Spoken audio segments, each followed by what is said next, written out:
हम लोग क्लास में डिस्कस कर रहे थे और जो चीज़ भी डिस्कस कर रहे थे उसके अकॉर्डिंगली कोई क्वेश्चन है? कितने लोग अभी भी डाउटफुल हैं कि जो भारतीय साक्ष्य अधिनियम है वो प्रोसीजर लॉ है या एडजेक्टिव लॉ है? कोई डाउट है? क्या है एग्जैक्टली? प्रोसीजर लॉ है कि एडजेक्टिव लॉ है? कुछ बुक्स वगैरह में आपको मिल जाएंगे प्रोसीजर लॉ लिखा हुआ। इसका मतलब ये नहीं है कि उसने सही लिखा है, क्योंकि जब भारतीय साक्ष्य अधिनियम होने उस दिन आपको पढ़ के बताया था तो उसका ऑब्जेक्ट एंड रीजन है, उसके पैरा 2 में स्पेसिफिकली उस चीज़ को मेंशन कर दिया है। और क्या मेंशन किया है कि वो एडजेक्टिव लॉ है, न तो प्रोसीजर लॉ है न ही सब्सटैंटिव लॉ है, वो एडजेक्टिव लॉ है। लेजिस्लेचर ने ही मेंशन कर दिया। उससे पहले भी जो स्टैंडर्ड्स बुक होते हैं, जैसे आपके 2 तरह के बुक होते हैं, एक तो वो बुक जो आप लोग पढ़ते हैं स्टूडेंट एडिशन, दूसरा बुक होता है जो लॉर्ड्स एडिशन आता है, उसमें स्पष्ट लिखा रहता है उन सब चीज़ों को, क्योंकि काफ़ी वो विस्तार में उन सब चीज़ों को इलुस्ट्रेट करता है। तो कॉन्सेप्ट वही रखिए जो सही है। बुक्स में हो सकता है मिस्टेक हो, बाय मिस्टेक हो, लेकिन अगर आपको कहीं डाउट हो इसके कंसर्निंग तो 2 बातें हैं। एक तो ये कि आप हमसे सवाल क्वेश्चन क्लासरूम में ही कर सकते हैं, नेक्स्ट डे भी कर सकते हैं। मेरा व्हाट्सएप नंबर है, आप उस पर भी क्वेश्चन अपना डाल सकते हैं, वो हम आपको क्लास में डिस्कस कर देंगे। फिर जहाँ भी किसी तरह की समस्या हो सवाल ज़रूर पूछिए, क्योंकि कॉन्सेप्ट का क्लियर होना बहुत ज़रूरी है। अगर वो क्लियर नहीं है तो सब गड़बड़ है।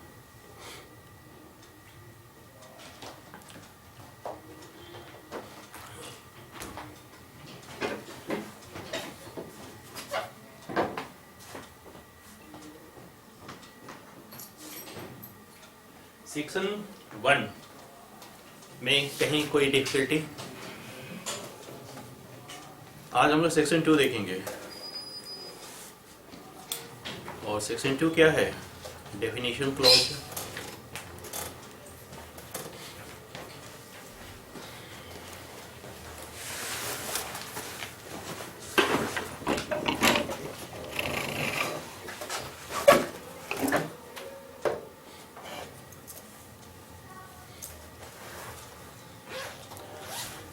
डेफिनेशन क्यों आवश्यक है? कुछ शब्द जो लेजिस्लेचर इस्तेमाल करता है उसको किस इंटेंशन में इस्तेमाल किया है, उसकी ज़रूरत उस एक्ट में तो होती ही है। जहाँ जहाँ उसकी उपयोगिता है वहाँ वहाँ उसी अर्थ में उपयोग होगा, इसलिए डेफिनेशन क्लॉज भी उतना ही इम्पोर्टेंट है। और आपके कॉन्सेप्ट के लिए भी ये ज़रूरी है कि आप समझें कि इसका इंटेंशन क्या है। हमने लास्ट क्लास में आपको 3 शब्द बताया था, एक डेफिनेशन, दूसरा इंटरप्रिटेशन और तीसरा कंस्ट्रक्शन। और इन तीनों में फ़र्क बताया था कि क्या है। डेफिनेशन अगर कहीं लिखा हुआ है, और साथ में हमने ये भी कहा था कि अगर कहीं मीन्स लिखा है, इंक्लूड्स लिखा है, तो उसका क्या मतलब होगा, और दोनों लिखा है तो उसका क्या मतलब होगा। ये इंटरप्रिटेशन का तरीका है, ये आपको सीखना भी चाहिए, ये आपको जानना भी चाहिए। और जो सबसे बड़ी चीज़ है कि पुराने मतलब इंडियन एविडेंस एक्ट 1872 में डेफिनेशन शब्द का इस्तेमाल नहीं किया है। क्या किया है? इंटरप्रिटेशन क्लॉज उसने कर रखा है। उसने नंबरिंग भी नहीं की थी, इसने नंबरिंग कर रखी है। दूसरी चीज़, इंटरप्रिटेशन क्लॉज किस सेक्शन में था? 3 में। और अब ये 2 में है। और 2 में आने के अलावा इसने नंबरिंग कर दी। तो ये सब माइन्यूट चीज़ें हैं। हमें मेन मतलब मकसद उससे है कि इसने जिन शब्दों का इस्तेमाल किया है उसके एक्चुअली मीनिंग क्या है। पहले तो ये कि डिफिनेशन, इंटरप्रिटेशन और कंस्ट्रक्शन, इनमें क्या फ़र्क होता है। पहला तो ये डिफिनीशन जब भी हम करते हैं किसी शब्द का, उसको डिफाइन कर देते हैं डेफिनिट वे में। उसको हम जब भी इंटरप्रेट करेंगे उसकी एक बाउंड्री हम बांध देते हैं, उससे बाहर हम नहीं जा सकते। अगर स्टीफन ने अपने ट्रेटाइज में इसको इंटरप्रिटेशन कहा है तो उसके पीछे रीजन क्या था? क्योंकि इसका इस्तेमाल कहाँ कहाँ होता है? इंडियन एविडेंस एक्ट का। एक तो आपके क्रिमिनल लॉ में, दूसरा आपके सिविल लॉ में, दोनों ही जगह, और किसके साथ? सीआरपीसी के साथ, और अब भारतीय नागरिक सुरक्षा संहिता के साथ, और दूसरा सीपीसी में। इन दोनों ही जगह इसका इस्तेमाल होगा। तो जब दोनों जगह इस्तेमाल होगा तो इसको डेफिनेशन शब्द मेरे हिसाब से जरूरी नहीं था, इंटरप्रिटेशन क्लॉज ही था, क्योंकि पहले भी दोनों ही जगह इस्तेमाल होता था। ये सीआरपीसी में भी इस्तेमाल होता था और सीपीसी में भी इस्तेमाल होता था। इंटरप्रिटेशन में होता क्या है एक्चुअली, कैसे इसको डिफरेंशिएट करेंगे डेफिनेशन और इंटरप्रिटेशन को? इंटरप्रिटेशन जब आप करते हैं तो उसका शाब्दिक अर्थ होता है निर्वचन। आप उसको इंटरप्रेट कर रहे हैं। किस व्यू से इंटरप्रेट कर रहे हैं, क्या कह के इंटरप्रेट कर रहे हैं? पहला तो ये कि लेजिस्लेचर इंटेंशन उसका क्या है, जो उसका लीगल मीनिंग है वो उसकी क्या है, और कॉन्स्ट्रक्शन में क्या करते हैं, अर्थान्वयन। वो कहीं लिखा हुआ आपको नहीं मिलेगा, क्योंकि मिलेगा दो ही चीज आपको, या तो डेफिनेशन या इंटरप्रिटेशन। कॉन्ट्रैक्ट में हम लोग पढ़ रहे थे, क्या था वहां? इंटरप्रिटेशन था, और यहाँ भी इंटरप्रिटेशन था, अब डेफिनेशन हो गया। तो कॉन्स्ट्रक्शन की जरूरत तब पड़ती है जब इंटरप्रिटेशन से हम लेजिस्लेचर के उस इंटेंशन को निकालते हैं कि किस पर्पज से इसने क्या डाला हो। और हर डेफिनेशन क्लॉज हो या इंटरप्रिटेशन क्लॉज हो, एक लाइन लिखी रहती है, और वो क्या है? Unless the context otherwise requires. जब तक कि संदर्भ से अन्यथा प्रतिकूल आशय प्रतीत न हो। इसका मतलब क्या होता है? जो इसने मीनिंग दी है,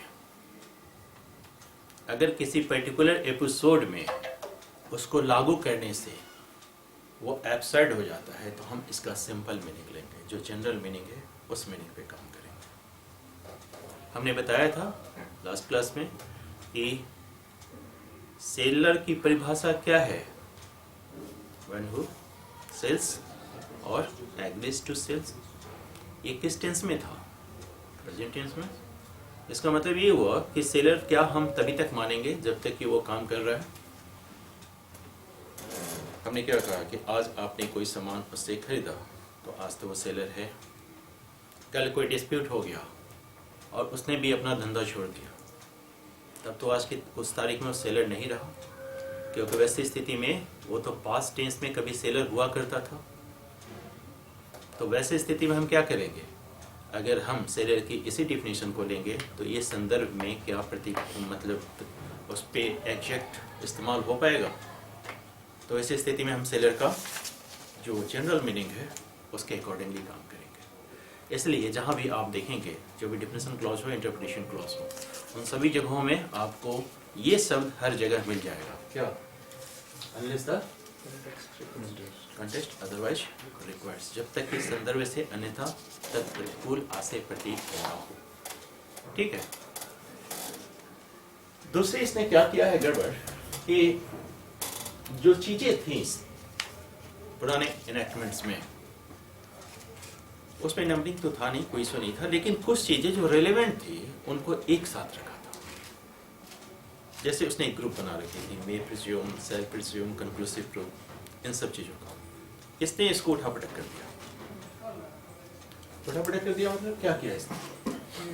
डेफिनेशन क्लॉज में डाल दिया। डेफिनेशन क्लॉज में तो डाल ये राइट, क्योंकि वो सेक्शन 4 में था, और इसको इसने डेफिनेशन क्लॉज में डाल दिया, और साथ साथ एक जगह नहीं डाला। एक जगह नहीं डालने के पीछे क्या हुआ, ये देखिए क्या कर रहा है।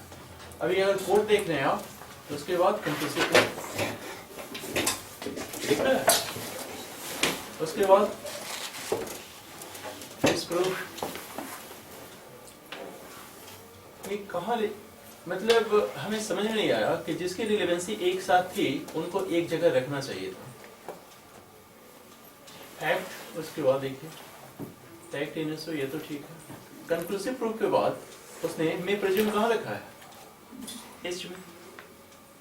अभी हम बताएंगे कि ये कैसे एक दूसरे से रिलेटेड है, और उसको एक जगह रखना चाहिए। ये उसने किया। दूसरी मिस्टेक क्या की उसने? मिस्टेक इन द सेंस कहना थोड़ा सा अतिशयोक्ति हो जाएगा। ये मेरा मानना है कि जैसे उसने लास्ट में सेक्शन 2 में उसने क्या किया,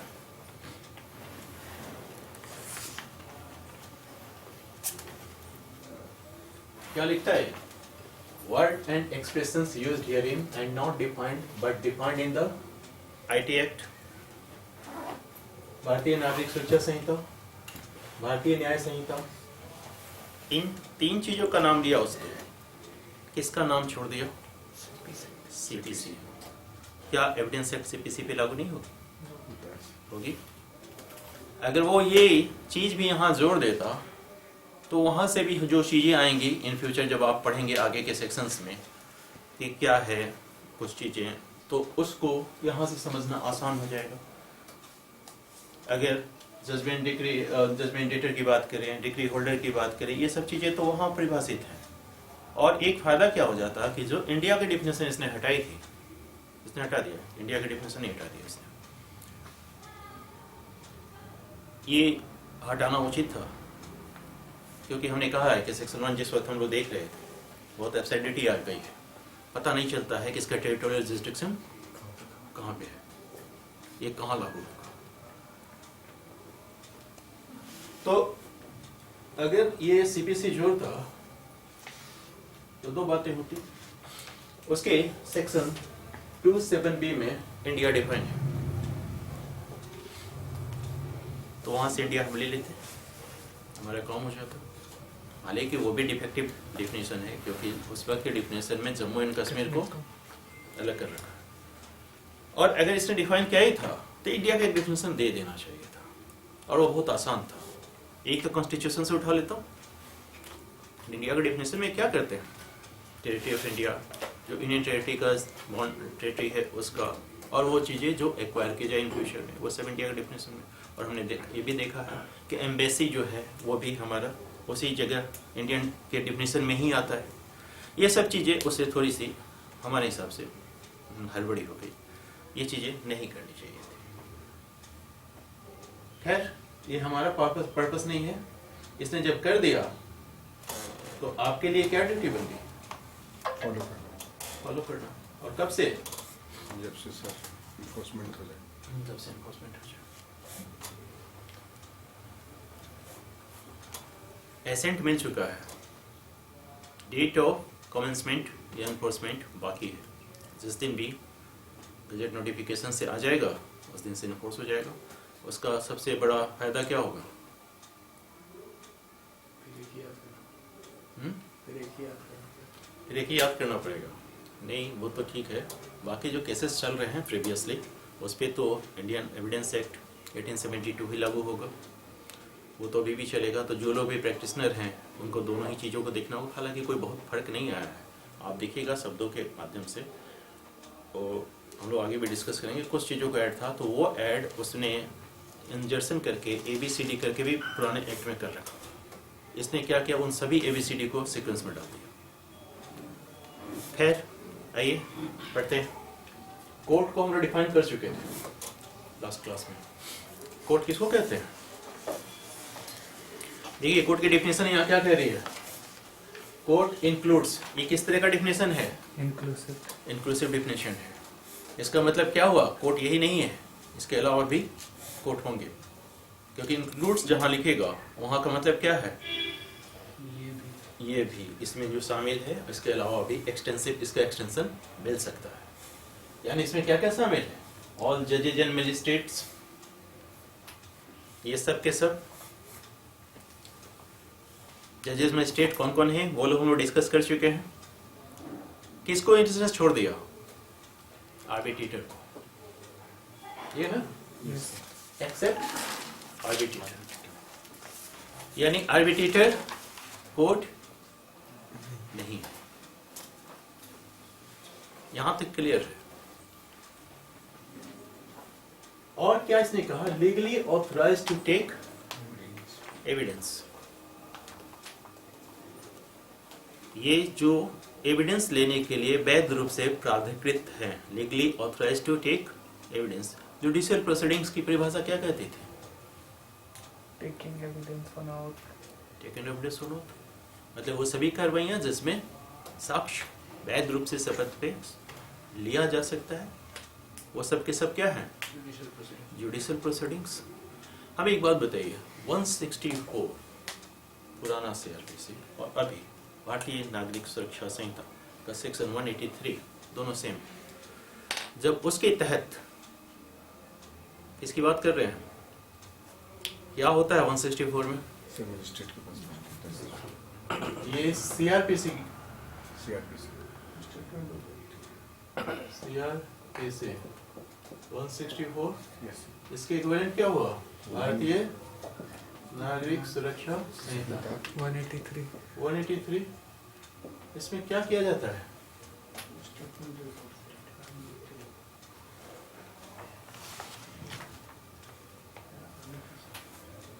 एक तो कॉन्फेशन है और दूसरा स्टेटमेंट है। इन दोनों को रिकॉर्ड किया जाता है। दोनों एक ही चीज है क्या? नो कॉन्फेशन और स्टेटमेंट में क्या फर्क है?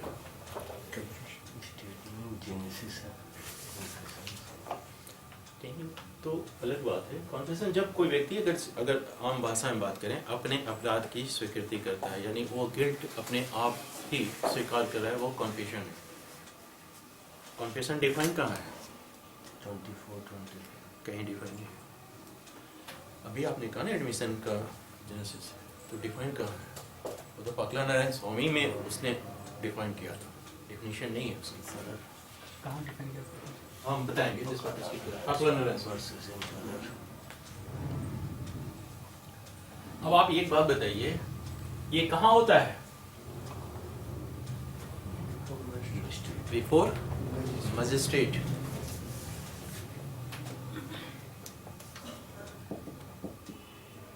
कौन सा मजिस्ट्रेट? एग्जीक्यूटिव मजिस्ट्रेट या जुडिशियल मजिस्ट्रेट? जुडिशियल उसको अधिकारता होगी या नहीं होगी उस मामले की? किसको सर? जुडिशियल मजिस्ट्रेट नहीं, जिसने जो स्टेटमेंट या कॉन्फेशन रिकॉर्ड कर रहा है, उसको रिकॉर्ड करने की या उसके क्षेत्र की घटना है वही करेगा, या कोई और भी व्यक्ति है जुडिशियल मजिस्ट्रेट कर सकता है? मजिस्ट्रेट ऑथराइज्ड पर्सन करेगा। कोई भी करेगा? ऑथराइज्ड मजिस्ट्रेट ये मजिस्ट्रेट साहब करेंगे। मजिस्ट्रेट क्या है यहाँ? कोर्ट है,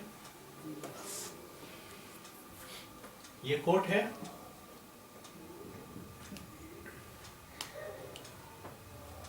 कब किया जाता है 183 या 164 का बयान? सर 161 का पुलिस करवाती है। विक्टिम को बुलाने से किस स्टेज में किया जाता है? हम आपको 3 चीज बता रहे हैं। क्रिमिनल का 3 स्टेज होता है, inquiry, sir final form report final जमा करने के बाद इन्वेस्टिगेशन, इंक्वायरी एंड ट्रायल। ये किस स्टेज में होता है? प्री ट्रायल है सर, हाँ? Pre trial. दोनों हो सकता है सर, इंक्वायरी इन्वेस्टिगेशन दोनों कर सकते जो मर्जी आएगा वो बोलिए, यही तो लीगल पॉइंट है यहाँ। Before trial sir. हाँ, बिफोर ट्रायल के पहले क्या होगा? इंक्वायरी आएगी, तो इंक्वायरी में होता है ये। इन्वेस्टिगेशन के समय ही होता है। नहीं, अब तो लेकिन कोई inquiry एक बात होगी आगे ना। की नहीं से नहीं बता सकते। चलिए दिखा लिए, अगर जिन लोगों के पास भी है, नहीं है तो मोबाइल निकाल लीजिए और उसमें देखिए। हाँ निकाल सकते हैं क्योंकि वो आया होगा नहीं अभी। क्या कहता है, गौर से पढ़िए, क्योंकि वहां अब जो हम आपको बताने जा रहे हैं वो बारीक चीज है। हम आपको बता दें कि ये ड्यूरिंग कोर्स ऑफ इन्वेस्टिगेशन होता है, before the commencement of inquiry और ट्रायल। ये स्पष्ट लिखा हुआ है वहां, आप लोग का नजर नहीं गया होगा, पढ़ लीजिए एक बार। आप तो लाए हैं ना? अगर चश्मा छूट गया आप पढ़ नहीं सकते। तो पहली बात यह है कि in the course of investigation yes sir.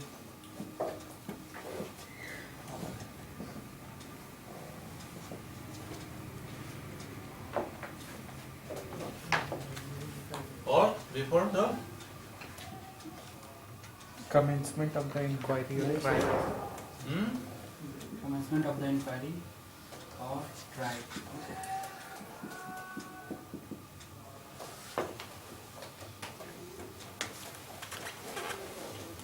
इस बात को याद रखिएगा, क्योंकि ये आपके लीगल प्रोविजंस हैं, दिन रात आप इनसे काम लेते हैं।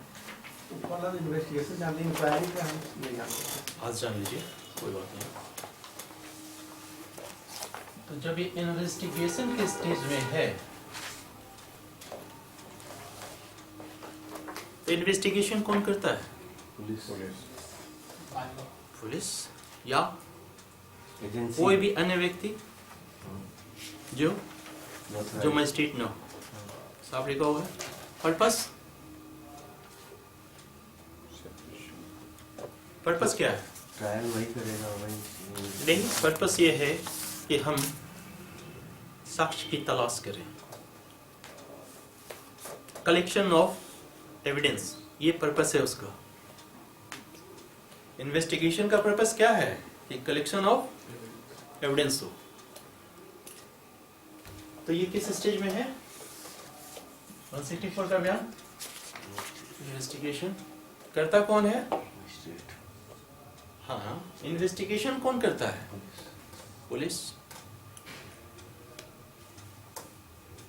तो जिस वक्त मजिस्ट्रेट 164 का या भारतीय नागरिक सुरक्षा संहिता के 183 के तहत स्टेटमेंट या कॉन्फेशन रिकॉर्ड कर रहा है, क्या वो कोर्ट है? नहीं, वो कोर्ट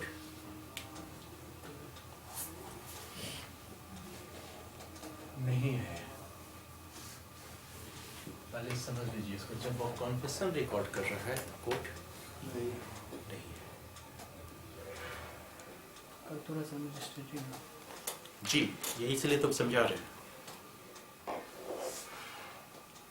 हमने क्या कहा? जब वो कॉन्फेशन रिकॉर्ड कर रहा है तो कोर्ट नहीं है, जब वो स्टेटमेंट रिकॉर्ड कर रहा है तो कोर्ट है। क्यों? क्योंकि दोनों रिकॉर्ड कर रहा है ना वो।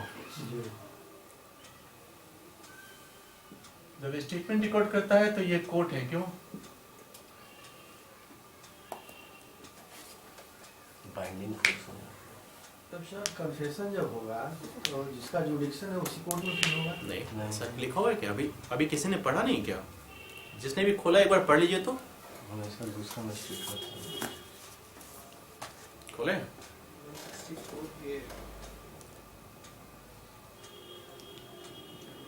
164 Recording of confession and statement.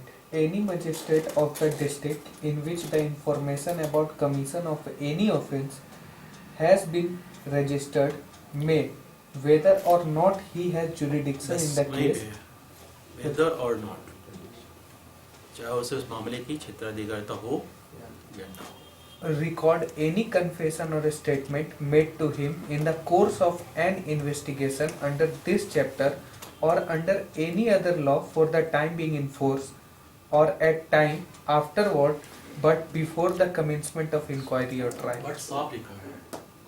इस वक्त 164 या 183 नहीं होती, इस वक्त 164 183 नहीं होगी। ये जब भी होगी इन्वेस्टिगेशन के दौरान, during the course of investigation. हमने आपसे कहा कि जिस वक्त कॉन्फेशन रिकॉर्ड कर रहा है वो कोर्ट नहीं है, जिस वक्त स्टेटमेंट रिकॉर्ड कर रहा है वो कोर्ट है। कैसे? हाँ, दोनों में डिफरेंस ये तो बताइए। स्टेटमेंट तो कई प्रकार का। हाँ, कोई भी प्रकार का होगा, क्योंकि हम बताए थे ना कि स्टेटमेंट, एलिगेशन, कॉन्फेशन, एडमिशन, इन सब चीज़ों में क्या फ़र्क है। स्टेटमेंट ऐसा थोड़ी कि मैं यहाँ का राजा हूँ, रिकॉर्ड कीजिए मजिस्ट्रेट साहब। स्टेटमेंट कुछ भी हो। देखिए उसका 164 का 5 देखिए क्या कहता है, जो सब सेक्शन 5 है। Any statement other than a confession made other under than a confession, याद रखिएगा, वो स्टेटमेंट जो कॉन्फेशन नहीं है। made under subsection 1 shall be recorded in such manner hereinafter provided for the recording of evidence as in the opinion of magistrate best fitted to the circumstances of the cases, and the magistrate shall have power to administer oath to बस the यही रह जाएगी। देखिए उसने क्या किया, confession में वो कहीं भी ऑन ओथ नहीं लिखवाया, रिकॉर्ड करवा रहा है। बारीकी को पकड़िए, लेकिन स्टेटमेंट में वो oath लिखवाएगा। और क्या है judicial proceeding taking on oath, evidence taking on. में be legally taken on oath, वही ना जुडिशियल प्रोसीडिंग। जी तो जैसे ही वो ओथ पे लेता है वो जुडिशियल प्रोसीडिंग में चला जाता है, और वैसे स्थिति में ये क्या हो जाएगा, कोर्ट हो जाएगा। इस बारीक डिफरेंशिएशन को दिमाग में बैठा लीजिए, क्योंकि कॉन्फेशन में वो कभी भी ओथ नहीं लेवाएगा। क्या चेक करता है, सिर्फ इतना ही ना कि स्वेच्छा से कर रहे हैं कि नहीं, आपको वार्निंग देगा कि आपके विरुद्ध साक्ष्य के रूप में इस्तेमाल किया जाएगा, बस ओथ नहीं लेवाएगा। और स्टेटमेंट में उसे पावर है ओथ लिवाने का, तो जैसे ही वो ओथ लिवाता है वैसी स्थिति में वो जुडिशियल प्रोसीडिंग में आ जाता है, वैसे स्थिति में वो कोर्ट हो जाता है। फर्क समझ रहे हैं? यानी कि अब जब हम बात करेंगे मजिस्ट्रेट की, तो वैसे स्थिति में जब ये समस्या आएगी तो वैसे स्थिति में ये कोर्ट है भी और नहीं भी है। नहीं भी है। किस कंडीशन में कोर्ट है? हाँ, जब स्टेटमेंट रिकॉर्ड कर रहा है, कारण ओथ लिवा रहा है। और ओथ लिवाने का मतलब यस, जुडिशियल प्रोसीडिंग। देख रहे हैं, आपके परिभाषा को जान लेने के बाद समझना आसान हो जा रहा है। इसलिए कोशिश ये कीजिए कि जितने भी डिफिनेशंस हैं वो आपके जुबान पे होने चाहिए। बहुत मुश्किल काम नहीं है, आप कर सकते हैं, क्योंकि आज से लेकर जब तक आप इस फील्ड में हैं इन सब चीज़ों की जरूरत आपको पड़ेगी। थोड़ा सा मेहनत करेंगे, याद हो जाएगी, हमेशा काम आएगी। इंटरप्रिटेशन वहीं से होगा। यहाँ तक तो समझ गए आप। अब दूसरा सवाल लेकिन स्टेटमेंट कब होती है? हम बताएंगे। स्टेटमेंट कब होती है, किसी चीज़ की स्टेटमेंट हो सकती है। कॉन्फेशन तो आप समझ रहे हैं कि जब वो इन the course of investigation. Confession तो आप समझ रहे हैं ना? Yes, sir. कॉन्फेशन क्या? 164 में नहीं, क्या किस कॉन्फेशन किसको कहेंगे? हमने मर्डर किया है, Confess हमने क्या बलात्कार करना? किया है, हमने यहाँ चोरी साथ की ये है। घटना हुआ है।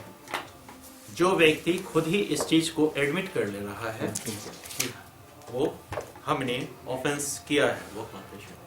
अभी हम इस पे नहीं जाएंगे, जिस वक्त हम लोग आएंगे पढ़ेंगे आगे उस वक्त डिटेल्स में डिस्कस करेंगे। अभी सिर्फ जो चीज़ आपको दिमाग में आ रही है उसके कॉन्सेप्ट को क्लियर करते चलिए। कोई भी चीज़ ऐसा नहीं होगा जो आपको छूटेगा, बस आप कॉन्सेंट्रेट रहिए, रेगुलर रहिए। ठीक है। दूसरा सवाल, कल हमने पूछा था कि मजिस्ट्रेट जिस वक्त सेशन कोर्ट को मामला सौंपता है, क्या करता है? वैसे में जुडिशियल प्रोसीडिंग करता है। नहीं सर,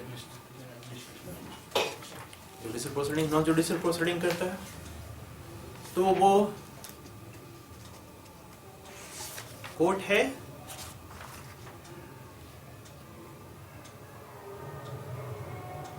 क्योंकि हम कोर्ट की डिफिनेशन को देख रहे हैं ना। जिस वक्त मामला कमिट किया जाता है, कमिटमेंट कहाँ होती है? सेशन कोर्ट में। तो वैसे स्थिति में क्या है? ये मजिस्ट्रेट कोर्ट है।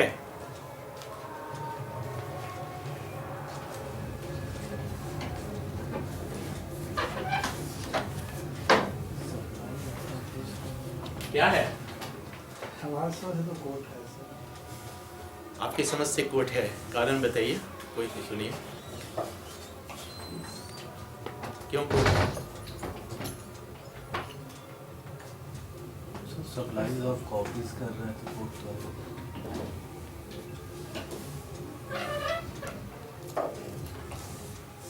मजिस्ट्रेट जज है? नहीं है? हमने क्या बताया था? जज कॉमनली हम सबको कहते हैं, मजिस्ट्रेट जज नहीं है। जुडिशियल मजिस्ट्रेट सिविल जज जूनियर डिवीजन किसको कहते हैं? सिविल जज सीनियर डिवीजन किसका नाम है? सिविल का काम करेगा तब first class magistrate first class magistrate. सब स्टेट में अलग अलग नाम रखा है उसने। तो हम ये पूछ रहे हैं कि जिस व्यक्ति कमिटमेंट का काम कर रहा है, कमिट कर रहा है मामले को, तो ये कौन सा वर्क कर रहा है? एडमिनिस्ट्रेटिव एडमिनिस्ट्रेटिव वर्क कर रहा है? जुडिशियल प्रोसीडिंग कर रहा है क्या? जुडिशियल प्रोसीडिंग के लिए क्या होना चाहिए था? ओथ पे होना चाहिए था। क्या ये हो रहा है? तो ये कोर्ट है कि नहीं, या जज है कि नहीं? दो सवाल है। इसमें वो थी क्या जज है, कोर्ट नहीं है। हाँ? जज है, कोर्ट नहीं है।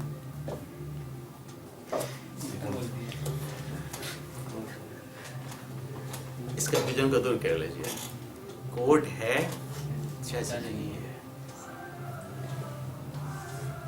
क्योंकि हम लोग लास्ट में कल क्या देखे थे? सेक्शन कौन सा देख रहे थे? जिसका हमने कहा था कि देखिए सेक्शन का इलस्ट्रेशन डी 190 जिसमें जज 19 आईपीसी।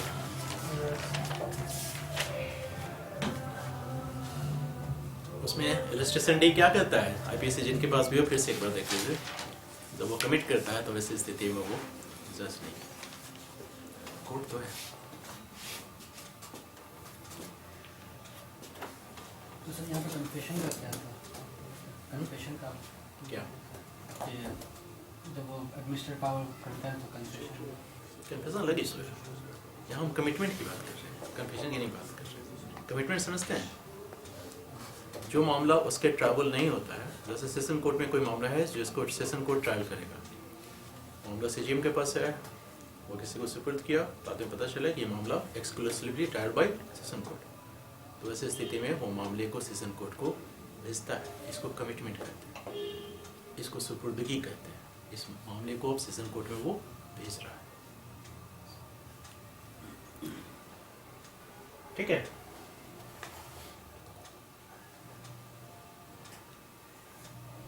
जिस वक्त कोर्ट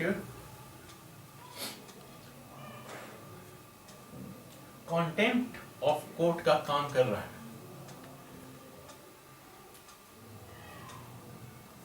कॉन्टेम्प्ट ऑफ कोर्ट समझते हैं आप? Yes sir. वैसे स्थिति में वो जुडिशियल प्रोसीडिंग है या नॉन जुडिशियल प्रोसीडिंग है? होगा तो मतलब अभी दो बार पूछेंगे तो ये कि नहीं सर जुडिशियल प्रोसीडिंग है। तो कंटेम्प्ट ऑफ कोर्ट हो रहा तो फिर तो जुडिशियल प्रोसीडिंग। देखिए जब भी आपसे कोई इस तरह का सवाल पूछे, आपके पास जो परिभाषा है उसमें बैठा दीजिए। कंटेम्प्ट ऑफ कोर्ट में जुडिशियल प्रोसीडिंग के लिए क्या जरूरी है? होता है? नहीं होता है तो जुडिशियल प्रोसीडिंग कैसे हो जाएगा? वो नहीं है। ठीक है। तो इसके तहत हम लोग क्या क्या देख लिए? पहले ये कि कोर्ट और मजिस्ट्रेट में जो भी हैं कोर्ट की परिभाषा में वो सब आएंगे किसको छोड़ के? आर्बिट्रेटर को छोड़ के। आर्बिट्रेटर कोर्ट नहीं है। और सेक्शन 1 क्या कहता है कि भारतीय साक्ष्य अधिनियम आर्बिट्रेटर पे लागू नहीं होता है। ठीक है।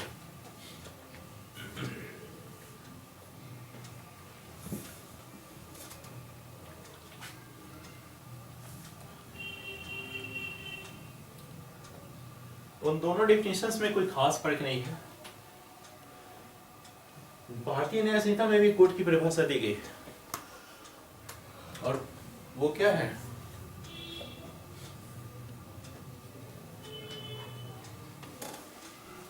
देखिए, कोर्ट इंक्लूड्स ऑल जजेस in magistrate and all person except arbitrator legally authorised to take evidence. इसने कहा भारतीय साक्ष्य अधिनियम 2023 में।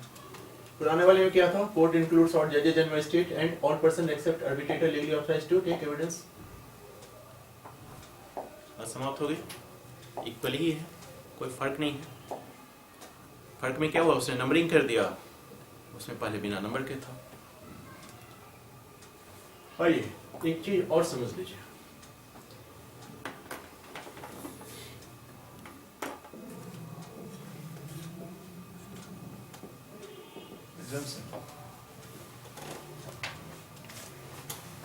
इसको कहते हैं उपधारण।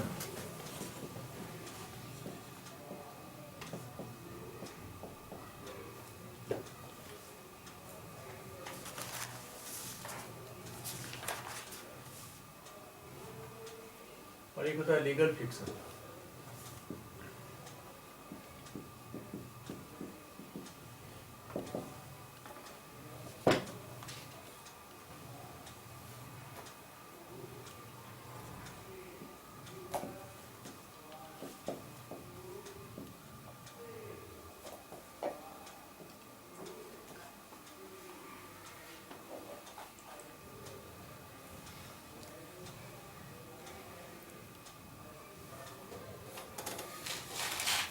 कहीं धुआं आपको दिख रहा है, दिमाग में पहली बार क्या आएगा?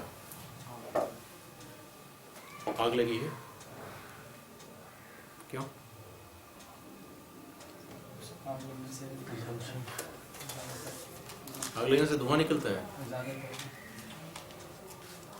घर में स्टोव चलाते हैं, गैस चूल्हा। हम ये कह रहे हैं कि एक फैक्ट जब दूसरे फैक्ट पे को साबित करे, आपने धुआं देख के किस चीज की कल्पना कर ली? आग लगने की। उपधारणा देखिए, जो भी आप एविडेंस एक्ट पढ़ रहे हैं हम लोग देखेंगे उसमें फैक्ट को एस्टेब्लिश करना होता है। प्रत्येक फैक्ट को एस्टेब्लिश करेंगे और एस्टेब्लिशमेंट करने का बर्डन किसके ऊपर रहता है? और क्रिमिनल मामलों में, सिविल मामलों में शिफ्ट करते रहता है ऑनस। कोर्ट की ऊपर लायबिलिटी क्या होती है कि वो सब जब सारे साक्ष्य मतलब आ जाएं, उनका प्रोबेटिव फोर्स देख लें और किसी चीज को हम प्रूफ मान लें, किसी चीज को डिसप्रूफ मान लें, किसी चीज को नॉट प्रूफ मान लें। ये चीज है ना, ये सब डेफिनेशन में है, हम लोग करेंगे किसी चीज से। उपधारणा के पीछे लॉजिक ये है कि जैसे अगर एक फैक्ट प्रमाणित हो गया तो दूसरे फैक्ट को हम मान लेते हैं कैसा होगा। जैसे हमने धुआं देखा, क्या मान लिया? आग लगी। ये प्रिजम्पशन है। लॉ में भी प्रिजम्पशंस है और ये प्रिजम्पशंस कितने तरीके के हैं। और लीगल फिक्शन क्या है? विधिक कल्पना। इसमें क्या होता है, एक कंपनी है उसको हम पर्सन मान लेते हैं। कंपनी पर्सन है, यस है? Yes sir. ये मान लिए नहीं पर्सन का अगर डेफिनेशन देखें तो कंपनी, इनकॉर्पोरेशन, उसने तो लिखा हुआ है ना। हाँ अगर जनरल हम आदमी से पूछें कि पर्सन किसको कहेंगे तो पर्सन वही जीवित है। हिंदू देवता की मूर्तियां, आइडल, हिंदू आइडल, जो हिंदू देवी देवता की मूर्तियां होती हैं, उसको हम क्या मान लेते हैं? पर्सन मान लेते हैं। जब कोई एडॉप्शन के तहत किसी बच्चे को गोद लेता है, गोद लेता है मतलब किसी खेलते हुए बच्चे को गोद में उठा लेता है। लीगली जब किसी को गोद लेता है तो हम ये क्या मान लेते हैं? जब वो प्रक्रिया पूरी हो जाती है, रजिस्ट्रेशन वगैरह, तो उसके बाद हम क्या मान लेते हैं कि वो बच्चा जिसने गोद दिया है उसका पुत्र या पुत्री है। हालांकि वो पुत्र या पुत्री होता है क्या? नहीं होता है। तो ये जो लीगल फिक्शन हम क्रिएट कर रहे हैं यही है कि हम एक तो लीगल फिक्शन क्रिएट करते हैं और दूसरे में हम प्रिजम्पशन। दोनों में अंतर क्या है, प्रिजम्पशन और लीगल फिक्शन? ठीक है, प्रिजम्पशन में तो ऐसा है कि अगर कोई एक फैक्ट प्रमाणित हो गया तो दूसरे फैक्ट को हम मान लेते हैं, और ये भी कि हमारे पास रिवर्ट करने का पावर होता है, हम उसको रिवर्ट भी कर सकते हैं, यानी उसका खंडन कर सकते हैं साक्ष्य देके। हम लोग अभी चर्चा करेंगे। लेकिन लीगल फिक्शन में क्या कोई साक्ष्य देके ये कह सकता है कि कंपनी व्यक्ति नहीं है, या हिंदू देवी देवता व्यक्ति नहीं है? क्या इसकी इजाजत है? नहीं। Hindu maintenance and adoption and maintenance act 1956 का सेक्शन 15 कहता है कि जब एक बार गोद ले लिया गया उसको खंडित नहीं किया जा सकता। यानी लीगल फिक्शन हमने जो भी क्रिएट किया उसको दूसरे साक्ष्य के द्वारा हम उसको खंडित नहीं कर सकते। लीगल फिक्शन के साथ ये कैरेक्टरिस्टिक है। प्रेजम्पशन के साथ ये रिवर्टेबल हम लोग देखेंगे प्रेजम्पशन कितने तरीके का होता है। May presume, shall presume, conclusive proof. इसलिए उसको एक जगह रखना चाहिए था। सेकंड उसका क्या है,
ये जो दो है सेल्फ प्रेज्यूम और कंक्लूसिव प्रूफ, ये लीगल प्रिजम्पशन है।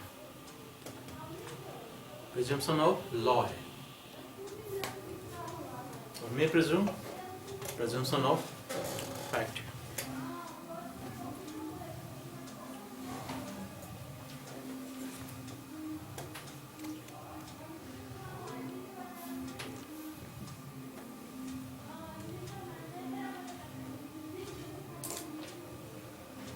कोई सामान चोरी हुई है और चोरी के तुरंत बाद किसी व्यक्ति के पास बरामद होती है, क्या प्रिजम्पशन है? या तो वो व्यक्ति चोर है या चोरी का सामान जानते हुए उसने खरीदा। ये प्रिजम्पशन है।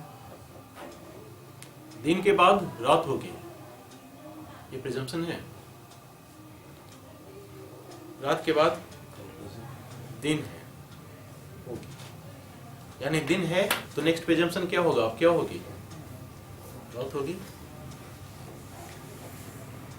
एक चिट्ठी को हमने डाक में डाल दिया, क्या उम्मीद करेंगे कि वो जिसको अपने भेजा है उसको मिल जाएगा?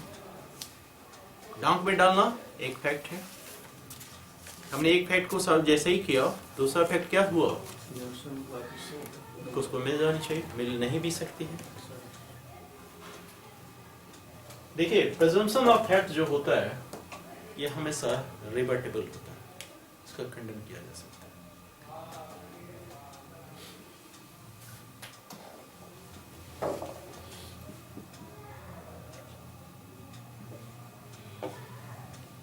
और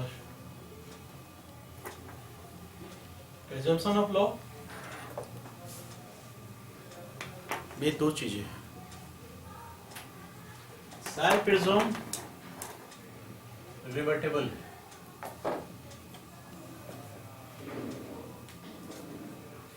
कंक्लूसिव प्रूफ इररिवर्टेबल।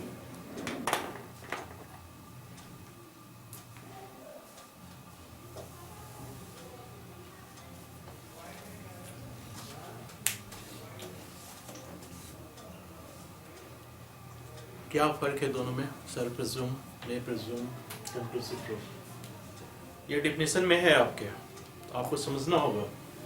देखिए,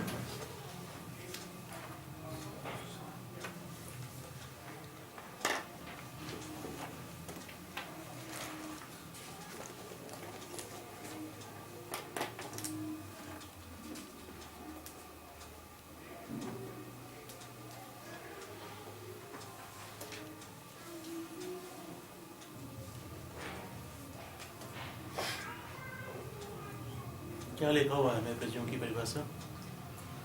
Whether it is proved by disagreement. Whenever it is provided by this अधिनियम that the court may presume a fact, इस fact को जब वो presume कर रहा है, it may either regards as fact as proved, वो क्या मानेगा? Court मानेगा जब तक कि डिस्प्यूट नहीं किया जाए। इन शब्दों का इस्तेमाल किया इसने, proved, otherwise disproved.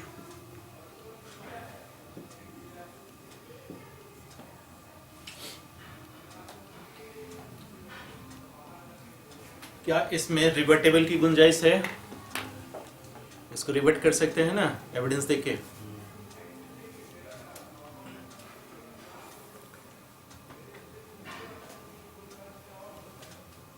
हम कहते हैं कि डाक में डाल दिया गया, तो प्रिजम्पशन क्या है? चिट्ठी पहुंच जाएगी। एविडेंस मिलता है कि नहीं चिट्ठी नहीं पहुंची। ये मे प्रिज्यूम है, सेल्फ प्रिज्यूम है?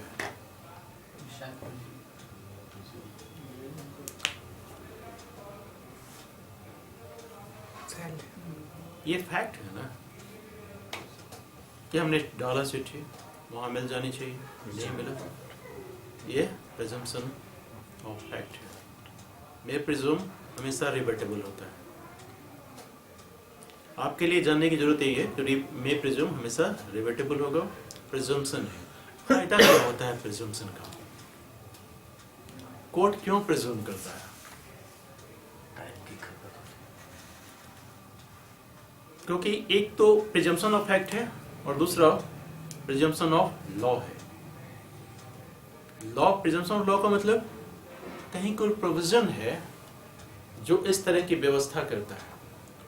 जैसे अगर हम आपसे कहें कि एक व्यक्ति जो पिछले 7 सालों से उन व्यक्तियों के द्वारा जिसका उसका सुना जाना, मिला जाना संभव था, नहीं हो पाया है, तो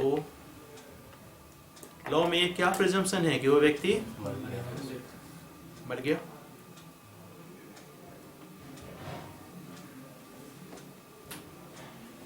क्या वो व्यक्ति सच में मर गया? रिवर्टेबल है। हमको फैक्ट साबित करना है। फैक्ट हमें क्या फैक्ट साबित करना होगा? इतना वर्ष से नहीं देखा गया किसी किनके द्वारा? जो लोग उनको जानते हैं। जैसे माता, पिता, पत्नी, संतान, दोस्त, जो लोग भी उनके करीबी हैं, जिनके द्वारा उनको निश्चित रूप से कभी 7 वर्ष के अंदर उनसे वार्तालाप हुई होगी किसी तरह के, अगर नहीं गया है तो वैसे स्थिति में वो व्यक्ति मर गया है। बट ये प्रोविजन है ना, कहाँ 135 कहाँ है?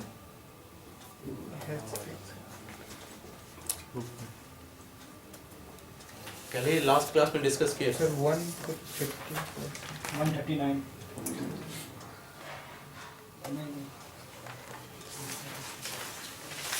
156 क्या 56 पुराने वाले में 108 में है, नए वाले में कहाँ है?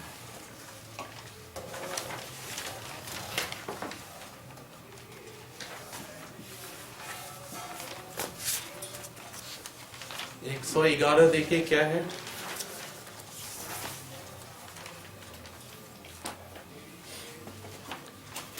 एक 111 किसका?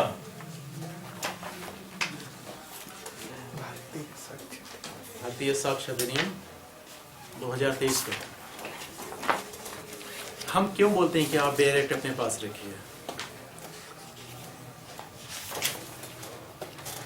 क्योंकि लॉ पढ़ने का तरीका ही यही है, हम जो कह दिए वही मान लेंगे। क्या क्या 111 में burden of proving that Those who asserts.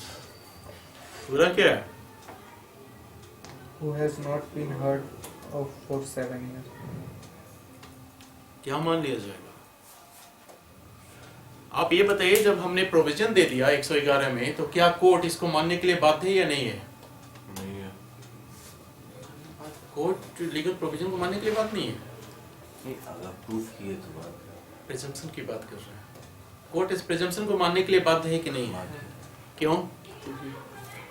क्योंकि किस तरह का प्रिजम्पशन है ये? Legal लीगल प्रोविजन का मतलब, प्रिजम्पशन का मतलब ये प्रोवाइडेड बाय लॉ है, इसमें इसको किसी तरह का डिस्क्रिप्शन नहीं है कि हम मानेंगे कि नहीं मानेंगे, इसको मानना ही होगा, इसीलिए सेल्फ प्रिज्यूम है।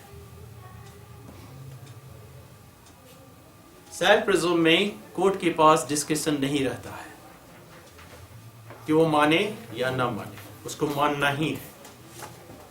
फर्क क्या आ गया कि आप इसको रिवर्ट कर सकते हैं कोई एविडेंस देके, यानी रिवर्टेबल लीगल प्रिजम्पशन है। अगर आपने इसको रिवर्ट कर दिया तो ठीक है, अदरवाइज अगर रिवर्ट ना कर सके तो कंक्लूसिव प्रूफ है। कंक्लूसिव प्रूफ की तो डेफिनेशन ही अलग है।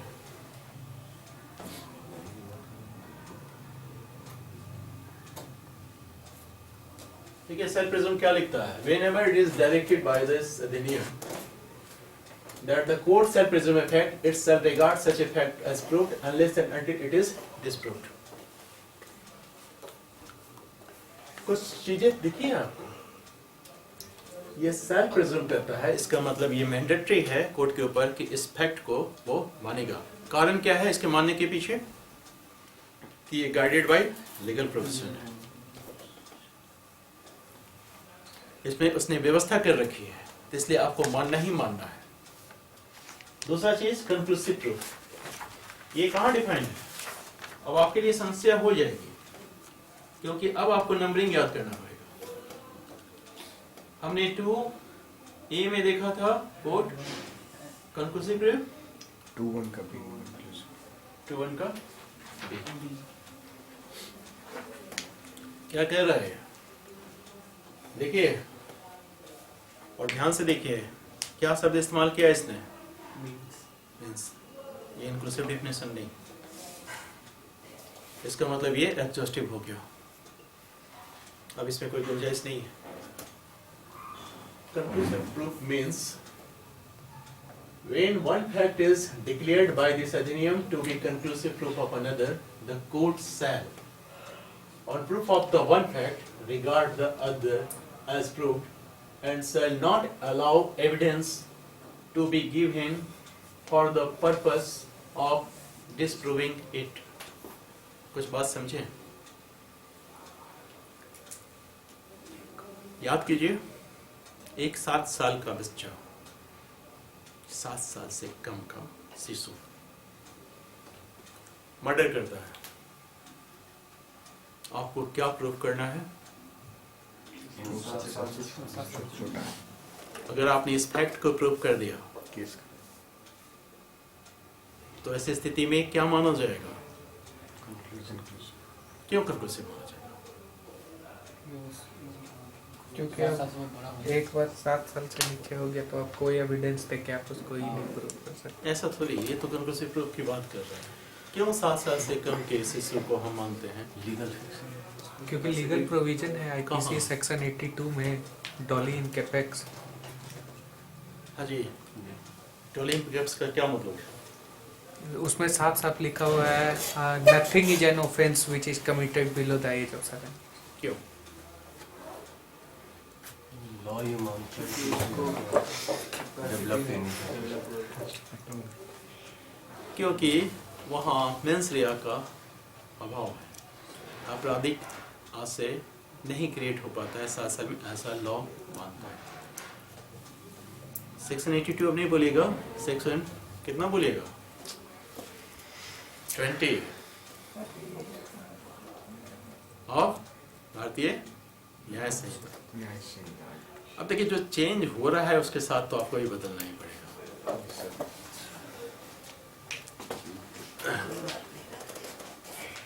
एक तो ये है कंक्लूसिव प्रूफ। दूसरा, अगर हम आपसे ये कहें कि किसी विवाहित पुरुष और महिला पति पत्नी के बीच अगर किसी संतान का जन्म होता है और उसका हस्बैंड कहता है कि मेरा बच्चा नहीं है, 2 बातें, ड्यूरिंग द मैरिज, और दूसरी स्थिति यह है कि मैरिज डिसॉल्व हो गया और 280 के दिन के बीच वो बच्चा पैदा हुआ है। ये क्या माना जाएगा conclusive कि ये बच्चा किसका है? लेजिटिमेट चाइल्ड किसका है? husband and wife. कहाँ है व्यवस्था? पुराने वाले में 112, अभी वाले में 116। ये है ना, देख लीजिए 116 क्या कहता है, आराम से पढ़िए।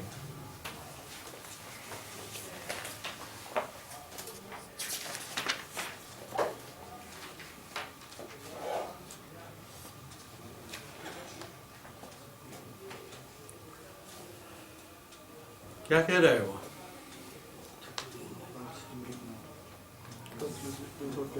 विवाहित स्थिति में जन्म होना धर्मजत्व का निश्चायक सबूत है। क्या मतलब हुआ इसका?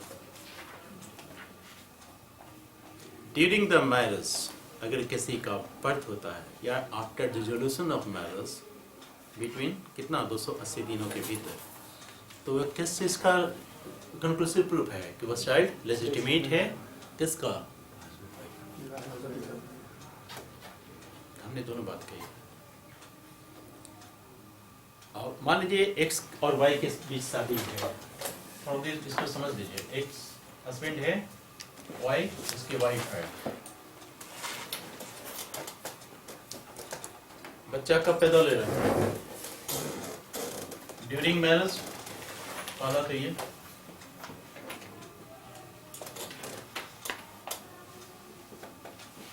ड्यूरिंग मैरिज का मतलब बताइए। कंटिन्यू कर रहा है। विवाह के दौरान। आज शादी हुई, कल बच्चा पैदा हो गया, नहीं होता है ड्यूरिंग मैरिज नहीं है। यस सर नहीं, आज हो जाएगा सर आज शादी हुआ है ना, 280 दिन पूरा होगा। डिजोल्यूशन की बात है, 280 दिन में। 280 डिसोल्यूशन के बाद ये दूसरा है कि अगर डिजोल्यूशन हुआ उसके बाद उसके 280 दिनों के भीतर, दो कंडीशन है। क्या माना जाएगा कि बच्चा लेजिटिमेट चाइल्ड है? किसका? हस्बैंड का। माता भी थोड़ी इंक्लूड है, वो तो उसी के कोख से पैदा लेगा, तो किसका है?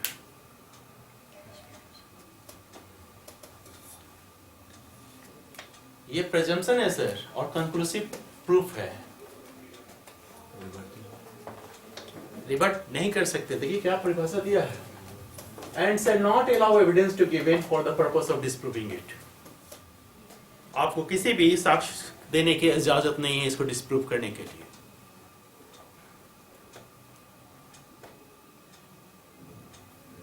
आपको प्रूफ क्या करना था कि बच्चे का जन्म कब हुआ? During marriage.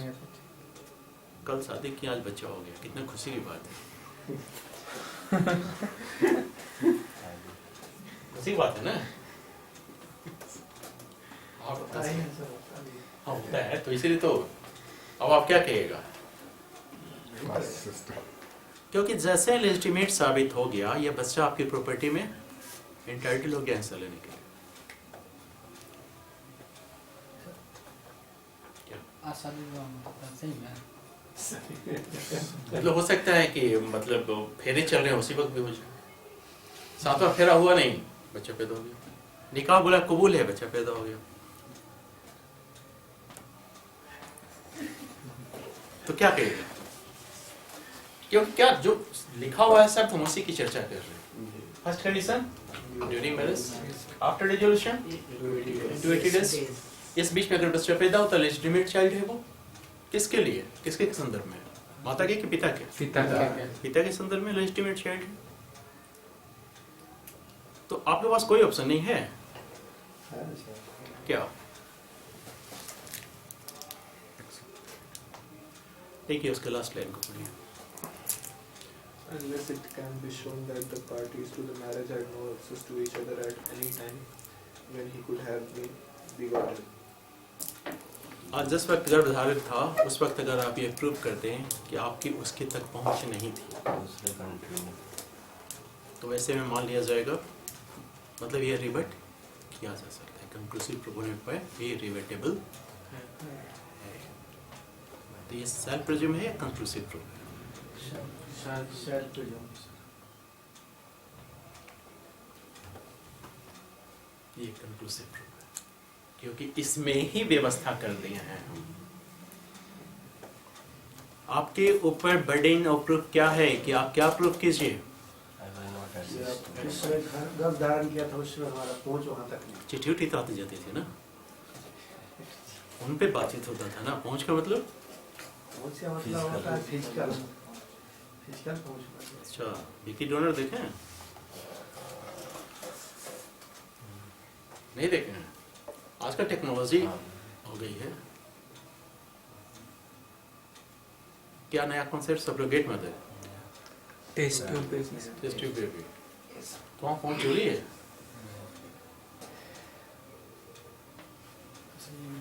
फिर डीएनए वगैरह टेस्ट होगा। मैंने डीएनए टेस्ट के आप देखिए जाए, डीएनए टेस्ट करके आप क्या साबित करेंगे?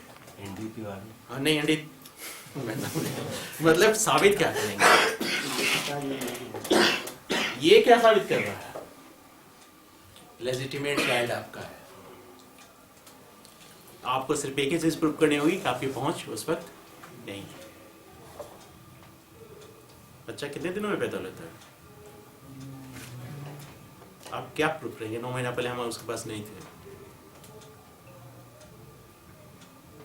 क्या जो भी हो, बात समझ रहे हैं? दो हमने चिक्स देखा, एक 7 साल का शिशु, 7 साल से कम का शिशु, और दूसरा राइट। अगर इन सब जगहों पे ये प्रोविजंस है तो ऐसी स्थिति में वो कंक्लूसिव प्रूफ है। क्या फर्क दिखा हमें तीनों में? मे प्रिज्यूम क्या है? प्रिजम्पशन ऑफ फैक्ट है। सेल्फ प्रिज्यूम क्या है? Presumption of law. और कंक्लूसिव प्रूफ वो भी presumption of law. यानी कि प्रिजम्पशन ऑफ लॉ दो तरीके का होगा, एक रिवर्टेबल और दूसरा इरिवर्टेबल। इरिवर्टेबल जो होगा वो कंक्लूसिव प्रूफ हो जाएगा और रिवर्टेबल सेल्फ प्रिज्यूम हो जाएगा। क्या कोर्ट को इसमें कोई डिस्कशन है कि वो प्रिजम्पशन ले या न ले? No sir. कोई डिस्कशन नहीं है। और मैं प्रिज्यूम में उसके डिस्कशन के ऊपर है, वो प्रिजम्पशन लेता है नहीं लेता है। फायदा क्या हुआ? जैसे ही हम किसी फैक्ट को प्रिज्यूम करते हैं, बर्डन ऑफ प्रूफ सामने वाले को सेट कर देते हैं। यानी कोर्ट ने किसी चीज को मान लिया, अब आप उसको रिवर्ट करना चाहते हैं तो बर्डन ऑफ प्रूफ अब आपके ऊपर है। पहले क्या चीज था? पहले प्रत्येक फैक्ट को आपको प्रूफ करना पड़ता था। समझ रहे हैं? ये प्रूफ, डिसप्रूफ, नॉट प्रूफ क्या है? अब इसको हम समझेंगे क्या है प्रूफ। कहाँ लिखा हुआ है definition? Proof, not proof, डिसप्रूफ।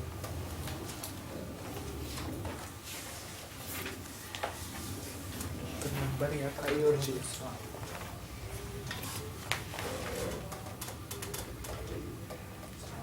disproved है 21C में। आप पढ़िए उसको क्या लिखा। Disproved in relation to a fact means when, after considering the matters before it, the court either believes that it does not exist or considers its non-existence so probable that a prudent man ought, under the circumstances of the particular cases, to act upon the supposition that it does not exist. Okay.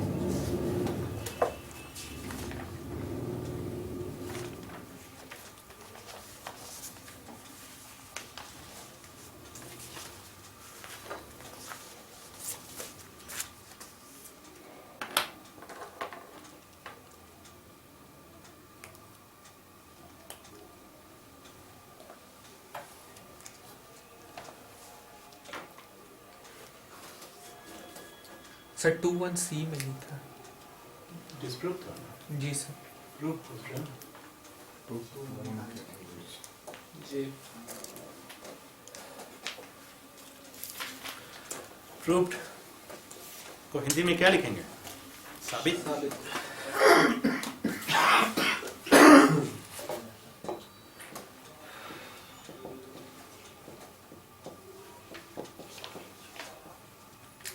Disproved ना साबित।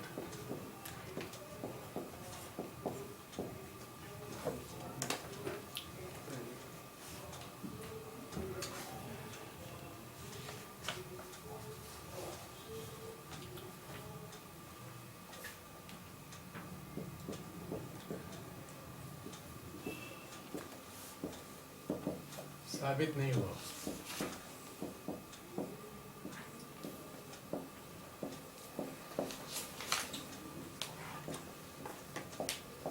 ये है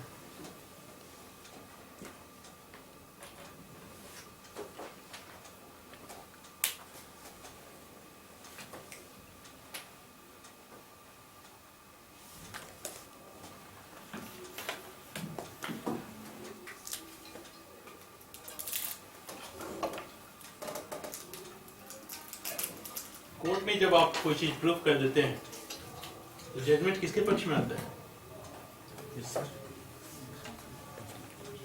जिसने prove कर दिया। Proof और evidence में क्या फर्क है? Evidence is the mainstream. और proof is the effect of evidence. ठीक। ये कहता है प्रूफ, साबित। आपको कोर्ट में करना क्या रहता है? साबित तो करना रहता है। तो कब कहेंगे कि कोई चीज साबित हुआ, कब कहेंगे कि कोई चीज साबित ना साबित हुआ, कब कहेंगे कि साबित नहीं हुआ? ये तीन शब्द है ना, ये तीन है ना। इसमें तो समस्या नहीं है, तो इसमें भी नहीं है समस्या, इन दोनों में है। प्रूफ कब होगा? देखिए क्या लिखता है ये। A fact is said to be proved. कब? सारा इंटरप्रिटेशन बेरट से आता है। जब कोई मैटर उसके पास आता नहीं, considering the matter before it, उसके पास ऑलरेडी मैटर है, मैटर है, एविडेंस की बात नहीं कर रहा है ये। गौर कीजिए, considering the evidence before it इसने नहीं कहा है। क्या कह रहा है ये मैटर्स की बात कर रहा है।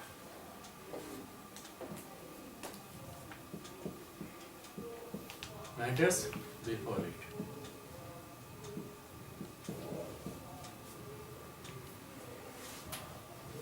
ये नहीं कहा इसने कि एविडेंस बिफोर इट। दोनों में फर्क क्या हो गया? कोर्ट में तो आप एविडेंस देते हैं ना, Yes, sir. एविडेंस किस तरीके का होगा? प्रूव होने के बाद ही Proof is या तो ओरल होगा या डॉक्यूमेंट्री होगा। इलेक्ट्रॉनिक वाला भी तो डॉक्यूमेंट्री है, तो इस तरह का एविडेंस होगा। ये उसकी बात नहीं कर रहा है, ये उसकी भी बात कर रहा है, बट ये क्या कह रहा है? Matters before it. मैटर्स के अंदर क्या क्या आएंगे? वही थी। अगर हम ये कहें कि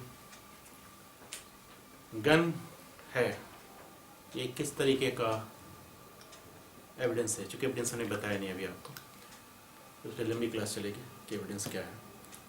तो गन को क्या कहेंगे? ओरल एविडेंस कहेंगे कि डॉक्यूमेंट्री एविडेंस कहेंगे? Oral. गन को आपने बोला ना, Physical. वो तो oral evidence होगा। एविडेंस कितने तरीके का होगा? ओरल और डॉक्यूमेंट्री। एक तो तरीके का होगा। एविडेंस की परिभाषा उसने दे रखी है, या तो ओरल होगा या डॉक्यूमेंट्री होगा। इलेक्ट्रॉनिक। ये तो मैटर इलेक्ट्रॉनिक भी ऑलरेडी yes. डॉक्यूमेंट्री एविडेंस में आएगा। ये तो मैटर है ना, हम्म? ये तो मैटर इसलिए उसने ये कहा कि मैटर्स। एविडेंस है। कौन सा सना हुआ कपड़ा, कौन सा ब्लड से, ब्लड स्टेन्ड क्लॉथ, ये क्या है?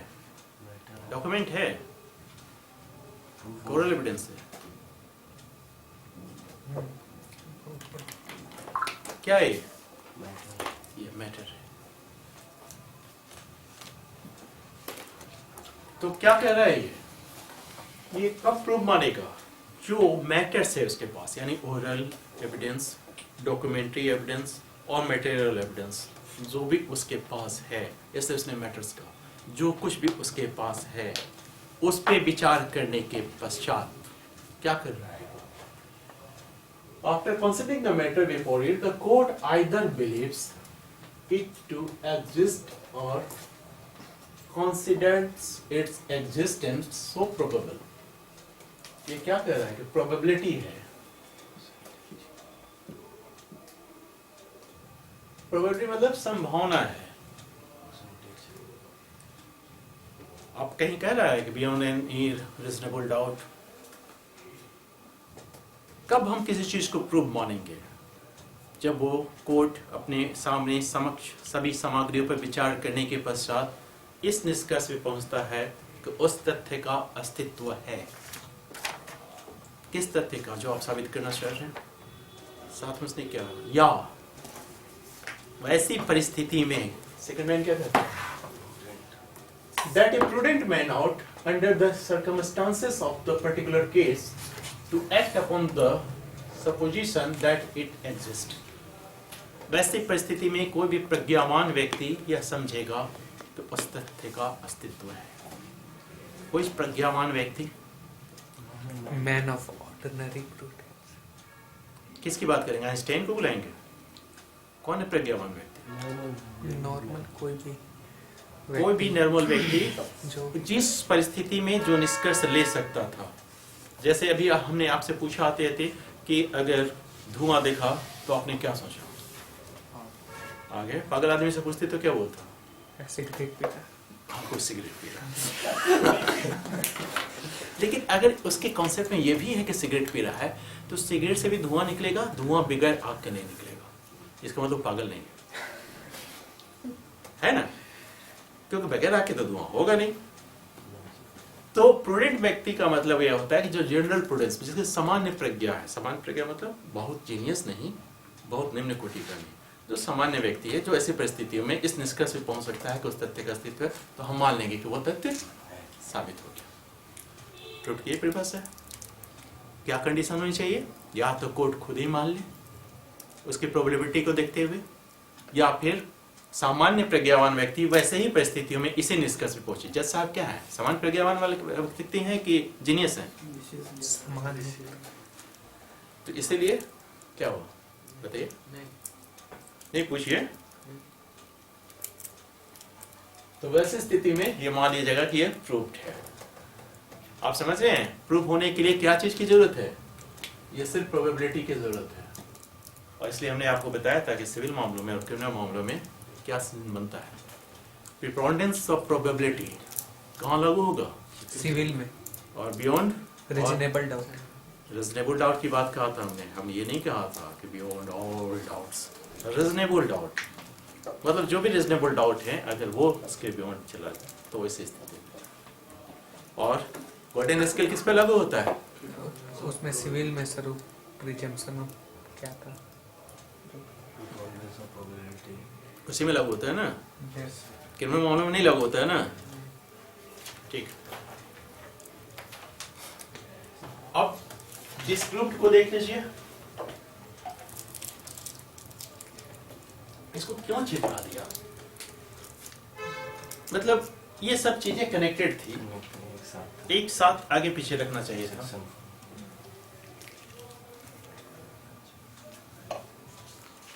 सर कुछ तो चेंज करना जरूरी था, नहीं तो मतलब ये क्या चेंज करना था? नहीं तो बोलता कॉन्स्टिट्यूशन जैसा कॉपी पेस्ट हो गया। अच्छा ठीक है, सब सब मानते हैं तो अच्छी बात है। हमको लगता है कि पीटी पॉइंट ऑफ व्यू से सोचा होगा, किसको ज्यादा कंफ्यूज करते हैं। एक ठोक यहाँ रखेंगे, वहां देखते हैं कितना याद रखता है। डिस्प्रूव में क्या कहता है? In relation to a fact means when after considering the matter before it, the court either believes that it does not exist. उस तथ्य का अस्तित्व नहीं है। कब? जब वो मैटर उसके सामने है, उस पर कंसिडर करने के पश्चात। फिर वही सेकंड लाइन, या एक प्रज्ञावान व्यक्ति ऐसी परिस्थितियों में इस निष्कर्ष पे पहुंचे कि उस तथ्य का अस्तित्व नहीं है। यानी कि प्रूव्ड उसका जस्ट उल्टा है डिस्प्रूव्ड। यही हुआ ना? साबित ना साबित। यहां तक तो कोई समस्या नहीं थी। तो ही चीज होगा ना, या तो साबित होगा या ना साबित होगा। ये तीसरी कौन सी बला है? नॉट प्रूव्ड, साबित नहीं हुआ। तो डिस्प्रूव में भी तो साबित नहीं हुआ था।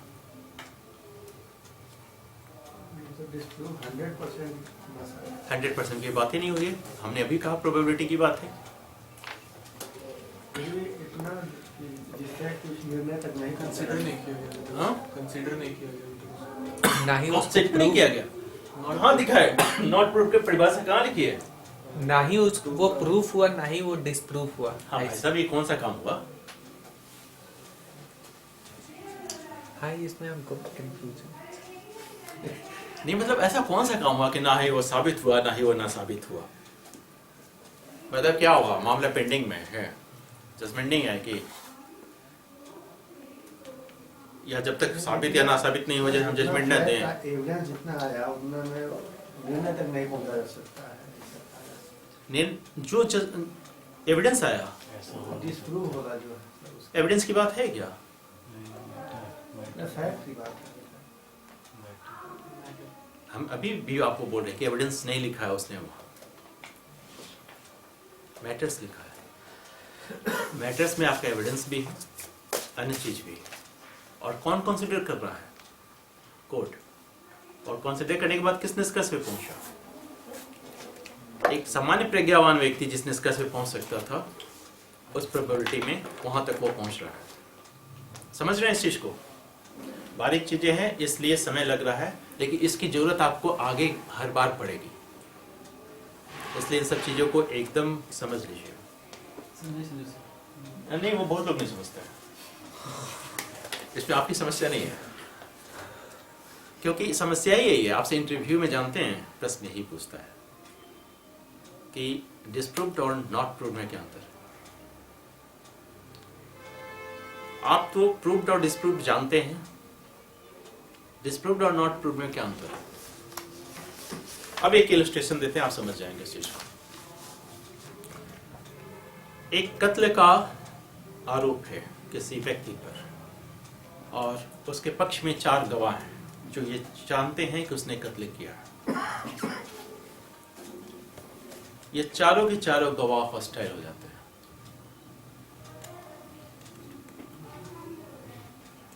हॉस्टाइल विटनेस हम लोग देखेंगे क्या सीन बन गई। अब जब तक वो हॉस्टाइल नहीं थे, ये क्या साबित करने वाले थे? जब हॉस्टाइल हो गए तो क्या साबित हुआ? पूरे एपिसोड में क्या हुआ? सत्य और असत्य इतना घुल मिल गया कि अब उसको एक दूसरे से पृथक करना अलग हो गया। अब कैसे सेपरेट करें? सेपरेटर तो मिल गया, तो वैसे स्थिति में ना तो ये साबित हुआ, ना ही ये ना साबित हुआ। क्योंकि प्रिजम्पशन क्या था? जब 4 गवाह मौजूद थे तो साबित हो जाएगा। साबित हो जाएगा। जब वो चारों हॉस्टाइल हो गए, स्थिति क्या बन गई? ना साबित भी नहीं हुआ, ना साबित हुआ, तो वैसे में नॉट प्रूव्ड। जब मामला ना तो साबित हो ना साबित हो, तो उसे में साबित नहीं हो। है ना कंफ्यूजन? कहाँ है नॉट प्रूव्ड की परिभाषा?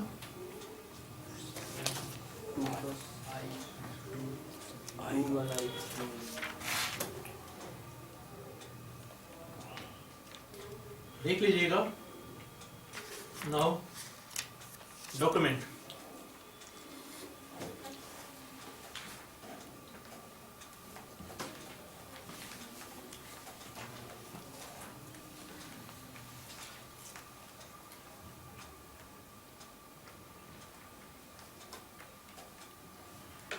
डॉक्यूमेंट की परिभाषा कहाँ कहाँ दी है? एक तो यहाँ, और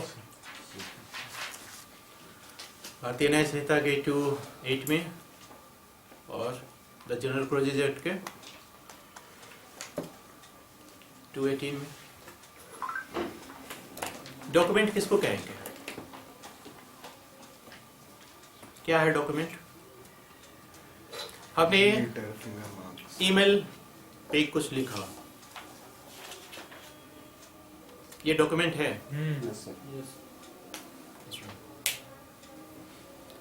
हमारे यहाँ ग्वाला दूध देता है, और जिस दिन दूध दे के जाता है उस दिन एक लाइन खींच के चला जाता है। जिस दिन नहीं देता है उस दिन काट के चला जाता है। ये डॉक्यूमेंट है Yes, sir. है Yes, sir. क्यों है? Express. दिल्ली के कारोबार के अनुक्रम में वो लिखता है सर, मैं कुछ ही मतलब कौन भाषा में लिखा? भाषा फिगर Finger और marks भी होते हैं, sir. Marks देखिए is also इसकी document. परिभाषा को देखिए क्या लिखा है। Documents in any matter expressed और डिस्क्राइब्ड और otherwise recorded upon any substance. ये कोई जरूरी नहीं है कि आप पेपर पे लिखें, कोई भी सब्सटेंस हो सकता है। गार्डन में जाइएगा तो आपको दिल बना हुआ मिलेगा, एक्स रेड मतलब लव्स समथिंग। बाथरूम में जाइएगा तो आपको और भी चीज़ें मिलेंगी पढ़ने के लिए, अच्छी अच्छी चीज़ें। ये सब चीज़ें डॉक्यूमेंट हैं यस सर। है। अच्छा अच्छा देखते हैं। तो क्या चीज कहता है? लेटर, फिगर और मार्क्स। लेटर मतलब एबीसीडी नहीं, फिगर, कलाकृति. Marks, Sign. साइन मतलब Sign language. जैसे वो निशान मार रहा था तो वो एक तरफ मार कैसा? दूध आ रहा दूध देने नहीं नहीं वो ये बताइए, ये क्या है? अरे यार हमसे बनता है नहीं।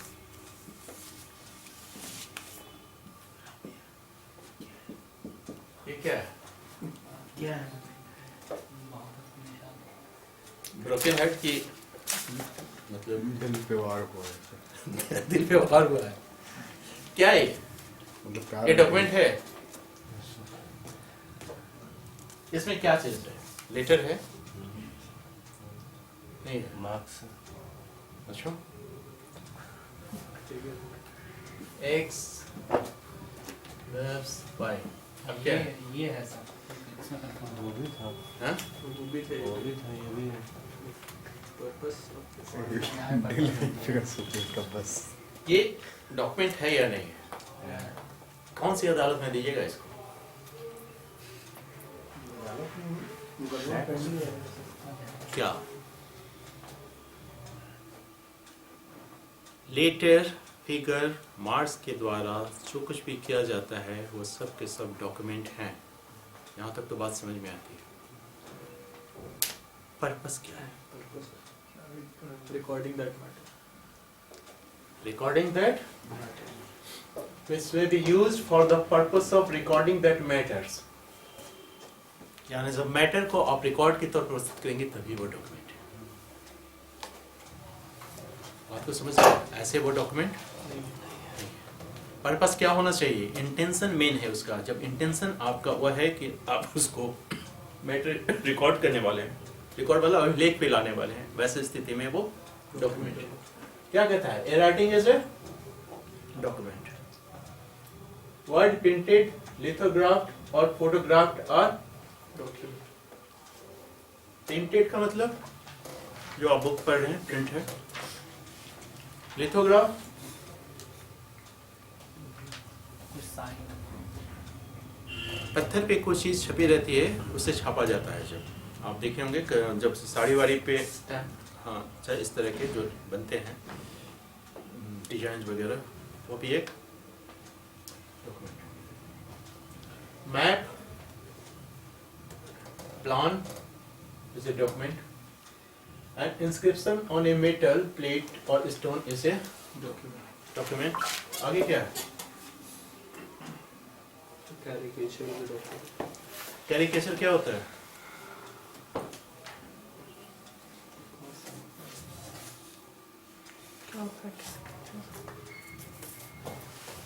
वो आप लोग नहीं पढ़ते हैं बैंक क्षेत्र? पेपर में आता है कभी कभी पवन जी टीवी का। में भी आता है सर, हाँ कार्टून. कार्टून। कॉमेडी सरकार को. तो वो सब चीजें भी मतलब आपको लगेगा कि कोई नेता है, मतलब पहचान जाइएगा, पहचान जाइएगा कि नेता ही है, लेकिन नहीं. अच्छा सो सॉरी वाला जो आज तक हाँ, वाला हाँ, आता है हाँ, वही। जो भी है। नहीं है सर. तो वो सब क्या है? डॉक्यूमेंट है। जो नया ऐड किया है उसने क्या किया है? देखिए ये इम्पोर्टेंट है आपके लिए कि चूंकि इसका पर्पस ही यही था इस एक्ट का लाने का कि इस बीच से मतलब जब से आज़ादी मिली है तब से हमारा बहुत इलेक्ट्रॉनिक फोन में डेवलपमेंट हो चुका है। हर एक के पास स्मार्टफोन है, मोबाइल है, लैपटॉप है। तो अब आप क्या करते हैं? आपकी वजह से तो बंद हो गया तार वाला डिपार्टमेंट, क्योंकि अब आप एसएमएस कर देते हैं बैठे बैठे, तो वो भी एक सब डॉक्यूमेंट है। आप व्हाट्सएप पे भेजते हैं किसी को मैसेज, ये क्या है? डॉक्यूमेंट है। आप थाने में ऑनलाइन एफआईआर लॉन्च करते हैं, ये क्या है? डॉक्यूमेंट है।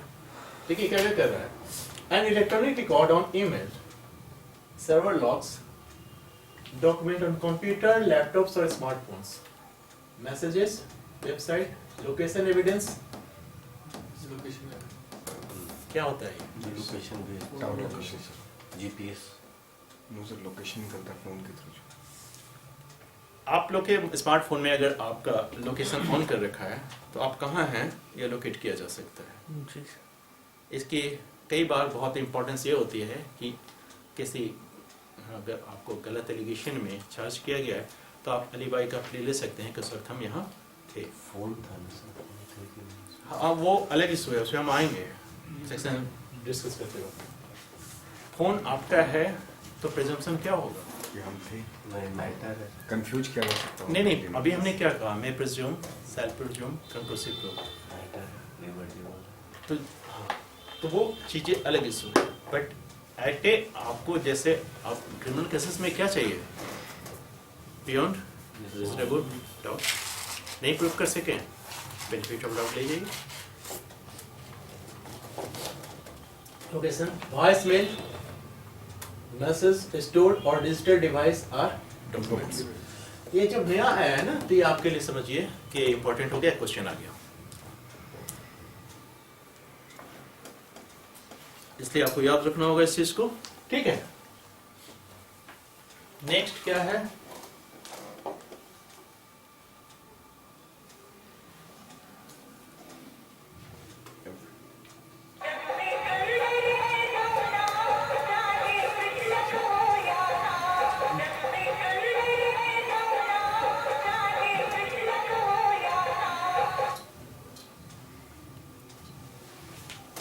आइए देखें, क्योंकि हमें क्या करना है तो हर हालत में किस चीज का स्टैब्लिश करना है? एक्ट। गोली चली, एक्ट है। हम कह रहे हैं, एक्ट है। आप सुन रहे हैं, फैक्ट है। आप देख रहे हैं, फैक्ट है। ये सब के सब फैक्ट है, फैक्ट है। फैक्ट को इसने डिफाइन कर रखा है और क्या कर रखा है देखिए फिर इसने, और इस बार इसने क्या किया डेफिनेशन में? मीन्स एंड दोनों शामिल कर दिया। हमने क्या कहा था कि जब दोनों शामिल हो जाए तो भी एग्जॉस्टिव हो जाता है।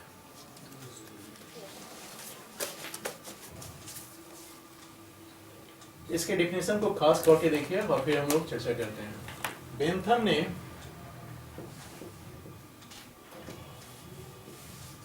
कहा कि फैक्ट्स दो तरीके का होता है, एक फिजिकल,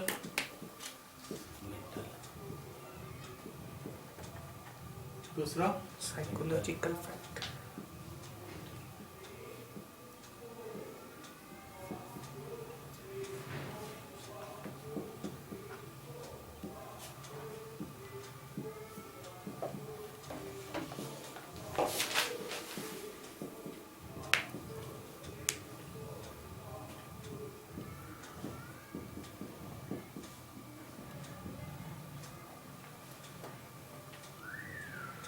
भौतिक तथ्य, दूसरा मनोवैज्ञानिक, मानसिक या आंतरिक तथ्य, इंटरनल फैक्ट।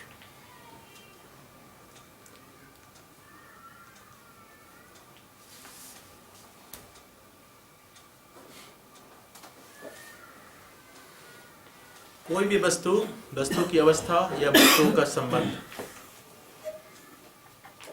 ये क्या कह रहा है? एनीथिंग, कोई भी चीज। कंडीशन क्या है? Perceived by the senses, perceived by the senses. यानी फिजिकल फैक्ट होने के लिए क्या जरूरी है? Senses. Tangible. Perception. Perceived by Sense. sense organ. कितने organs हैं sense organs? 66. आप कौन है महापुरुष? पाँच है सर. जरा हमें बताएं. Biceps. 5 सेंस ऑर्गन हैं. कौन कौन है? इसमें भी कंफ्यूजन है. आँख, नाक, कान, जीभ, स्किन. आँख, नाक, कान, जीभ, स्किन. छठा कौन सा जगह है?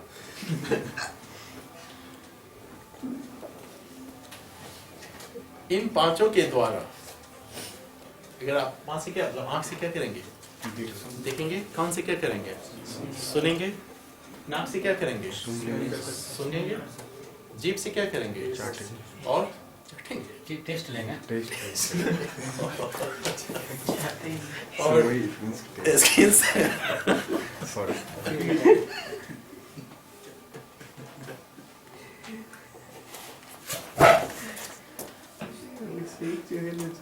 स्किन से आप अनुभूति करेंगे. ठंड लगती है कहाँ? स्किन को. गर्मी लगती है किसको? स्किन को. तो स्पर्श का अनुभव कहाँ होता है? स्किन को. तो इन सब चीजों से जो भी आपको अनुभूति होगी वो फिजिकल है मतलब एक्सटर्नल है या इंटरनल है? दोनों. आपका तो 6 सेंस है ना मेरा. तो आपके साथ तो हो गया.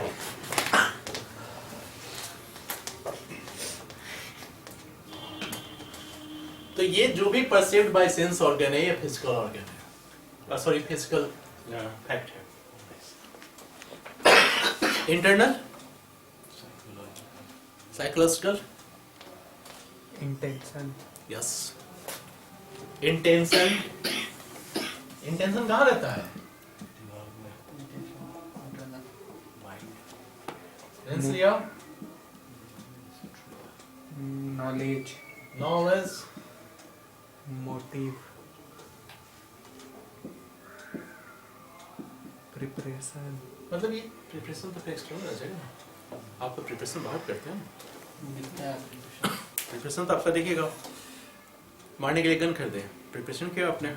इंटेंशन तो चल रहा है अंदर कि मारने के लिए खरीद रहे हैं. ठीक है. ये सब चीजें क्या किसी व्यक्ति को दिखाई देती है?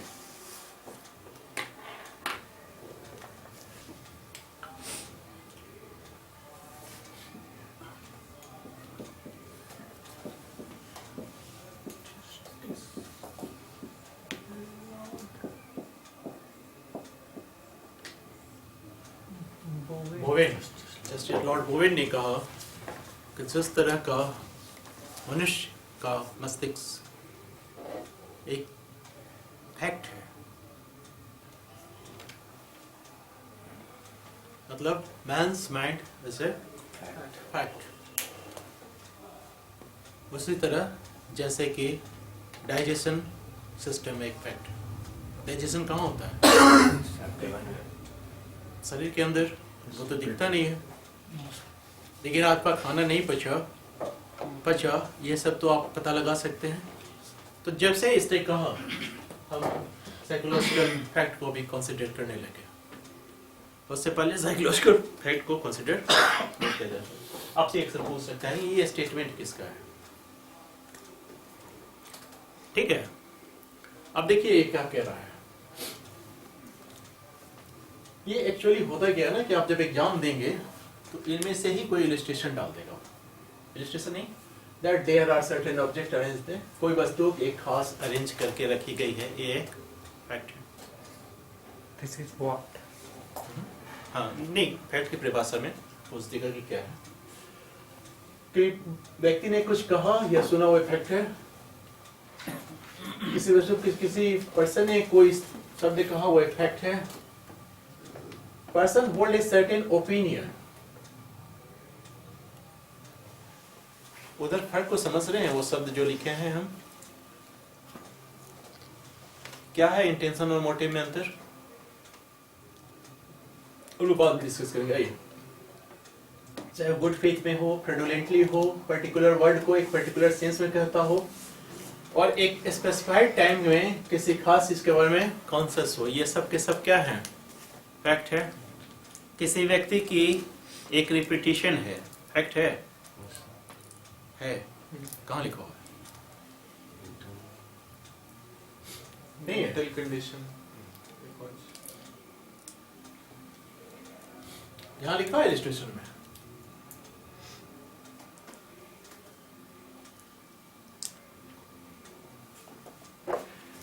ये लिखा हुआ था आपके 1872 के एक्ट में, इसने हटा दिया।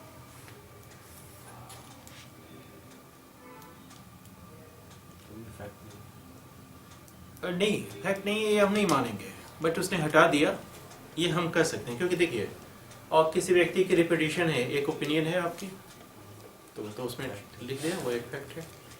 आपका ओपिनियन है, उसका एक रिपीटिशन है, इसलिए वो फैक्ट। समझ रहे हैं? फैक्ट में आपको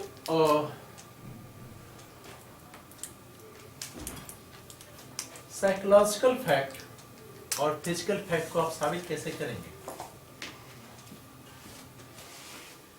क्योंकि हमने क्या कहा कि फैक्ट जब दो तरीके का है और प्रत्येक मामले में फैक्ट प्रूव करना होता है। एविडेंस की क्लासेज भी इसलिए हो रही है कि हमें प्रूव करना है, साबित करना है। एक व्यक्ति ने किसी व्यक्ति को लाठी मारा, ये क्या है? कौन सा? फिजिकल है, साइकोलॉजिकल है? फिजिकल। साइकोलॉजी दोनों है, मारने से वो साइकोलॉजिकल डिस्टर्ब हो गया। ये कहीं और है सर। क्लास में देखिए, पहले बात को अच्छी तरह समझिए। किसी व्यक्ति ने किसी व्यक्ति को लाठी मारा, ये तो आपको दिखेगा। यस। क्या दिखेगी? लाठी दिखेगी, चोट दिखेगी, उसकी चीख सुनाई देगी। ये सब के सब जो परसीव्ड कर रहे हैं अपने सेंस ऑर्गन से, ये क्या है? फिजिकल फिजिकल फैक्ट है। किस पर्पज से मारा, ये दिख रही है? No sir. देखेगा सर, रिपीट करते रहेगा तो बार बार फिर मेंटल क्यों नहीं नहीं। मारते मारते नहीं, एक मिनट। एक लाठी मारा तो नहीं दिखा, दूसरा मारा तो थोड़ा सा दिखा, तीसरा मारा तो हल्का सा दिखा, और मारो ताकि पूरा दिख जाए कि इंटेंशन क्या है। ये कहना चाहते हैं आप? नहीं, मतलब रिपीट करने का क्या मतलब? रिपीट करते रहेगा तो क्या करने का है कि ऐसे ही खाली- अच्छा, प्यार से मार रहा था लाठी, आपको ये लग रहा है? लठमार तो कोई किसी को मारता है तो बताता और करो ये काम। आप बेटमेंट में जाइए। देखिए, एक चीज पहले समझ लीजिए, लाठी मारना फैक्ट है, फिजिकल है। ये तो आप एविडेंस जो भी वहाँ मौजूद हैं वहाँ से साबित कर सकते हैं, ये फिजिकल फैक्ट है। ओरल एविडेंस भी आ सकता है, डॉक्यूमेंट्री एविडेंस भी आएगा क्या? रिकॉर्ड कर लिया आ सकता है सर, राइट? कैमरा में। हाँ, अगर रिकॉर्ड कर लिया तो डॉक्यूमेंट्री एविडेंस भी आ जाएंगे। लेकिन ये सब चीजें किस चीज को इंगित करेंगी? किस फैक्ट को? Physical fact. Physical fact. उस व्यक्ति के अंदर क्या था? उसने उसकी बहन को छेड़ा था, इसको धोना। उसने मेरी गर्लफ्रेंड पे वैलेंटाइन डे के पहले गिफ्ट दे दिया था, आज इसको समझा देना है। ये किसके अंदर चल रहा है? जो मार रहा था। ये बता के मार रहा है क्या? No no sir. सर। वो तो उसके अंदर है। ये कैसे साबित होगा? सर्कमस्टेंस के। Circumstantial evidence. जैसे वो क्या करेगा? हाँ। सर्कमस्टेंशियल एविडेंस तो अभी हमने बताया नहीं है, एविडेंस की क्लास में लंबा खींचेंगे, थोड़ा सा पूरा क्लास ले लेंगे उसमें, तब आपको समझ में आएगा सर्कमस्टेंशियल एविडेंस प्रूव करने के लिए वो जो लिंक है उसको किस तरह से कनेक्टेड होना चाहिए। तो या तो वो कॉन्फेस कर ले, कॉन्फेस करेगा कि हाँ हमने मारा, तो पूछा जाए किस वजह से, तो वो बताएगा। तो प्रूफ कैसे होगा? एक तो आपका ओरल एविडेंस से, डॉक्यूमेंट्री एविडेंस से, और साथ ही साथ कॉन्फेशन से। सर्कमस्टेंशियल एविडेंस से प्रूफ होगा कि नहीं? कैसे? 1 घंटा पहले ही वो ऐसा अच्छा अच्छा, गुलाब देख के गया था, उसने देख लिया, तो वो लिंक हाँ जुड़ जाना चाहिए, तो उससे इंटेंशन पता चल जाएगा। हम नहीं जानते, क्योंकि एक चीज समझ लीजिए कि व्यक्ति के अंदर क्या चल रहा है ये अल्लू मियाँ नहीं जानते। नहीं जानता है, क्योंकि मनुष्य क्या है, प्रिजम्पशन कर सकते जन्म से परेशान है। प्रिजम्पशन ही तो कर सकते नहीं ठीक है, क्योंकि उसके अंदर क्या चलता है ये नहीं जानता है। ठीक है, साइकोलॉजिकल और मेंटल को इसको कैसे प्रूव करेंगे, वो तो उसके अंदर है। Bye act, followed by act. क्योंकि वो भी तो वही बात होगी ना कि जब वो कन्फेस करेगा तभी तो साबित होगा, या फिर सर्कमस्टेंशियल एविडेंसेस उनसे ये साबित करेंगे। हम लोग चर्चा करेंगे जब सर्कमस्टेंशियल एविडेंस देंगे ना, इलस्ट्रेशन देंगे, उस वक्त आपको क्लियर हो जाएगा। तो ये फैक्ट है, इतना समझ गए। तो अब इस चीज को समझिए कि फैक्ट इन इशू क्या है फिर, क्योंकि सारा विवाद कहाँ उठेगा, कहाँ डिफाइन है। So 2 का 1 का चीज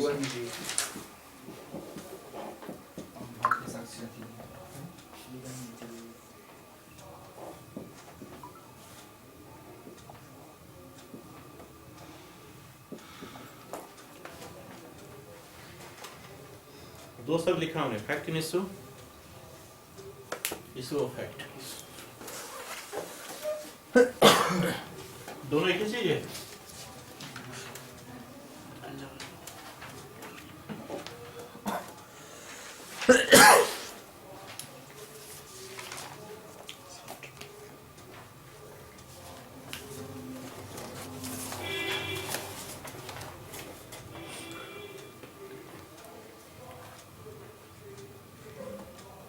देखिए उसका एक इलस्ट्रेशन दिया, उसको बहुत से देखिए वहाँ क्या कहता है वो।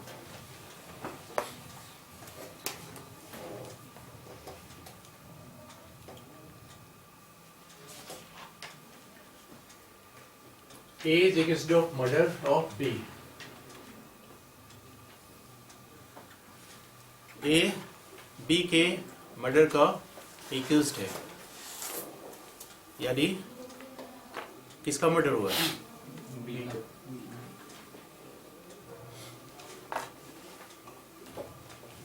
ट्रायल में क्या फैक्ट इन इशू बनेगा,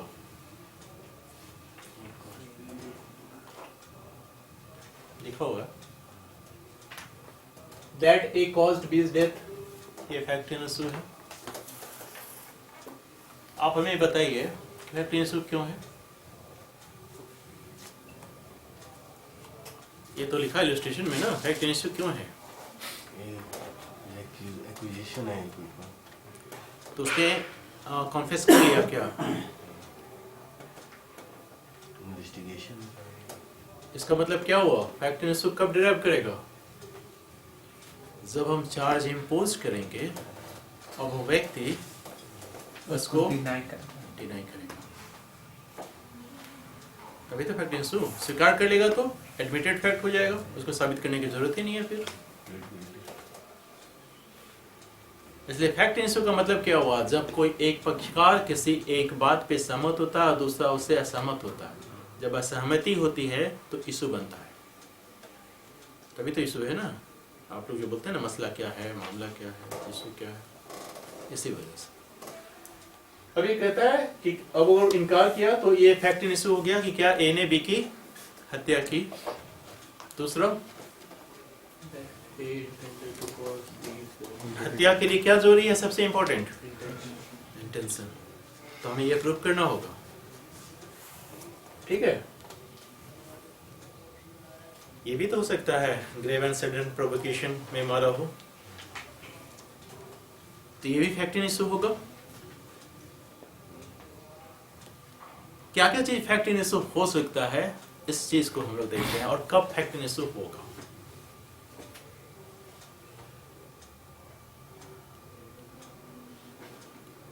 अगर वो पागल है तो पागल है तो क्या किस चीज का प्री ले लेगा, इंसैनिटी। तो उससे उसको क्या फायदा होगा,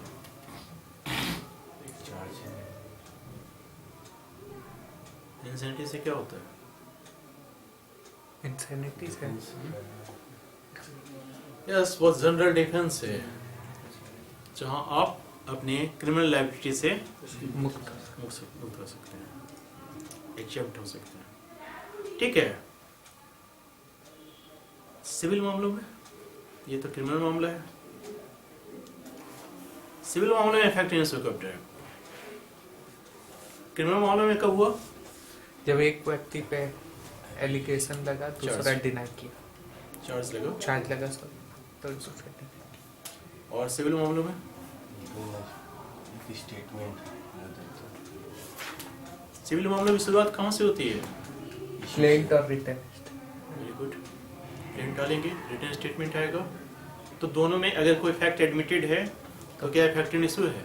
प्लेंट में हम लोग जब करेंगे और रिटर्न स्टेटमेंट में डिनाई होगा तो वहाँ जो स्थिति बनेगी तो चार्ज है वो इशू कौन ड्राइव करता है?